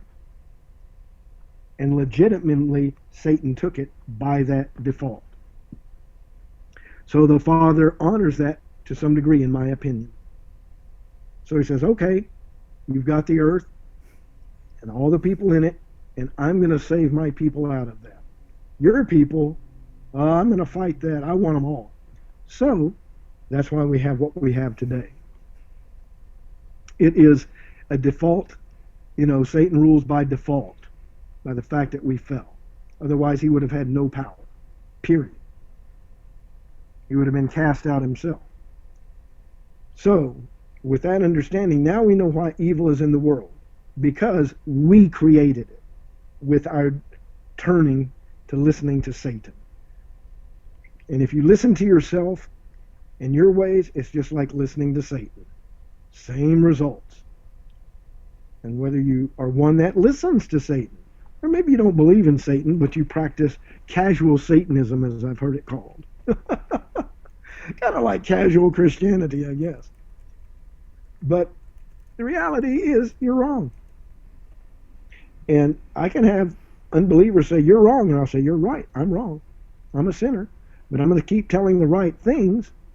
And you may point the finger at me all you want, but the Savior, you cannot do that to, because he's perfect. And he's done no evil, no wrong. You can't say, you've done this and you owe us. No, he doesn't. He owes you nothing. You owe him everything. And he's going to judge you because, one, you sin and you don't acknowledge him and you reject his son, which is obviously the Almighty who created everything, who is the Son. So that's a problem. So many people are in there kind of tuning out hearing that, but unfortunately that's the reality that people don't see. The minute they recognize reality, that there is a Son, that is a son of a Father, that's a creator, that there are spirit beings down here, which can appear as Bigfoot, various creatures, as fairies, as whatever you want. They're all demonically inspired, or they're all of this earth judged for the time to come, that we're supposed to be here to help Adam and Eve, had they stayed true, to make this a beautiful, wonderful place. But because they fell and turned from the Creator, and these spirits turned, we have what we have today. It's a reality we don't want to face, and sometimes spirits interact with us. Maybe it did with Crowley and Kennedy. You have to realize this is a spiritual world more than it is a physical world. And anything that happens in the physical world has a spiritual root. How it ties together through curses of the Father, through the Word, and through people rebelling, it's all tied together. This murder goes back to who? Cain and Abel. Same thing. In the very beginning, in a perfect world where there's only 4 people, murder occurred. Murder within your own family. Your own son kills your other son. Wow, what sorrow. What we see That's the now, big one. nothing new under the sun with the Crowley case. That's right. However, What's different now is we have spiritual intervention through interdimensionals, which can, and I've seen it for myself, I'm speaking from experience, where it can come into the realm of, well, actually, from our unreal point, reality reaches in. Let me say that again. We see the world in unreal terms. Reality are these spirits, because the Father says the seen is not real, but the unseen, that is real. Hey, And that makes perfect sense. yes, it does. Do you think it's weird that David Crowley had a Bohemian Grove statue in his house? You know, that might have been his downfall, partial. Having an idol. If it was Bohemian Grove, Oh now yeah, maybe he had it in there for a reason, true. Part of his for his film or script, whatever, yeah, right. but bringing something unclean into the house can bring things bad with it, because spirits attach to objects that are representative of power that they exercise at Bohemian Grove, for example. The spirit of Bohemian Grove is Satan himself. He's tied to the what? Owl, Moloch, which is Satan. No matter what you call him, Baal, Satan, Beelzebub, you can say many names, but it's all representing one power. And he had a Bohemian Grove. Now you know that his gray state was dealing with people of where? I think now that opens up a new doorway to me. The people of Bohemian Grove. Right. Now, where did he live? I know he didn't He's live in in Minnesota. California. In Minnesota. Okay. In Apple Valley. In Apple Valley, right. Now he was in a couple other places in Minnesota too, but generally, Right. in that Twin Cities type area. And of course, But the fact that he had a Bohemian Grove owl, and it was a specific yes, it Bohemian Grove was. owl. Yes, it was. Okay. Absolutely. That was a No deadly doubt. thing to have in his house. I've never even seen one. I don't know how you would even get one. We've looked at a lot of videos and photos. Try to find one. Try to get Can't one. find one. Try I've to never find one. never seen one from They, the you know where Bohemian they Club. come from? They had to You be know where that handmade. comes It from? looks like it's handmade. But you know where it comes from. Where? It has to be made by a member or one of, and it Uh, had to come from Bohemian Grove. I No, don't. those I don't just, think so. They, nobody just produces those ad lib, and just throws out Bohemian Grove owls. Those are controlled. Those are owned by the Bohemian Club specifically, and would come from that region or from that area, in my opinion, and therefore would be attached with it some evil, some interdimensional distress, and that gives me just a real chill thinking, oh, if this was dealing with something with the Bohemian Grove, I know what happened. He was affecting the worldwide cabal of power. This is more than just he was talking about the Gray State International. He was touching on something bigger than the United States. He was touching the face of evil. Yeah, they had. I think at first they were going to make it like a Red Dawn in Minnesota type thing, but I think that they started talking about making it more on a national scale, and for I think many of us, we see it as what David was going to do was going to show that it's not just on a national scale. This is on a global scale. Exactly. And that Bohemian Grove owl was his focus. You want to know why? Because he knew it was international. Right. This gray state was touching on international collusion to rule over and to police. And I dare say he was looking at being a Christian, showing how the New World Order was coming about. It's possible. And guess what? That touches the wrong direction. And people Yeah. in power And he could have gotten the notice of not only the United States, but guess who? World leaders worldwide. Oh Yeah. my goodness. This changes the dynamics to this case more than anything else. Now I know why the local police department, guess what? It's dawned on me now. I know why they keep their mouth shut. Why? Do you? Oh, I do. It's touching the Bohemian Grove. What kind of power rests at Bohemian Grove? What kind of power? World power. It's not just talking about Congress or the Pentagon. This is talking about the workings of world powers internationally on how they do things. Him having that out there was not that he was looking to worship and follow after a Bohemian Grove. He was fighting Bohemian Grove where you fight, Greg, but he was fighting it in this way. He was testifying against Bohemian Grove. That was the gray state. The gray state was Bohemian Grove. That's the best case I dare scenario. say if you took Yeah. a gray state placard to Bohemian Grove, you would get very... Would you want to do that, Greg? I wouldn't mind doing that, sure. Oh, are you sure? Yeah, I wouldn't mind. I'm not challenging you to do that. In fact, I'm recommending you don't do that. Yeah, it sounds like you're more worried about it than me. I think there's a reason to worry about it. I Why? think that's what got David Crowley killed. Now, being honest, totally honest. Going deeper down the rabbit hole type thing, or Yeah, he was exposing Bohemian Grove. That's the gray state. And typically, think about it, Greg, that's what the gray state is Bohemian Grove. Makes total sense to me. I didn't stop and think about it. I thought, whoa, that's it.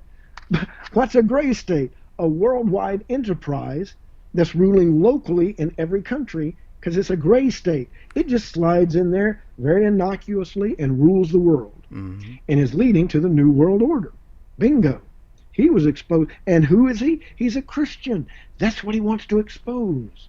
and That he's would a be what I soldier. wanted to do. He's That's a what we're soldier doing. Who? Yeah. Oh, definitely. Yeah. It makes, and now it dawns on me. It's very, I think I get it now. So whoever was in there killing them was definitely a highly placed individual who knew what he was doing. And the reason the locals don't deal with it is because, excuse me, they would end up just like David Crowley if they said anything. Makes total sense. Their local jurisdiction ain't nothing. And they were told to stay the out of it. And to say what they were told and do with it and stick with it. That's it. Now it makes sense. There's no way that, we understand that it was a murder. But there's no way at this point that I can see that we'd find, because it might be an international assassin that's done this. Not even a United States citizen. Maybe a person that's that has no citizenship and has no record of his existence. There are people that are that way, that carry guns that have no serial numbers. In the military, we can be issued guns with no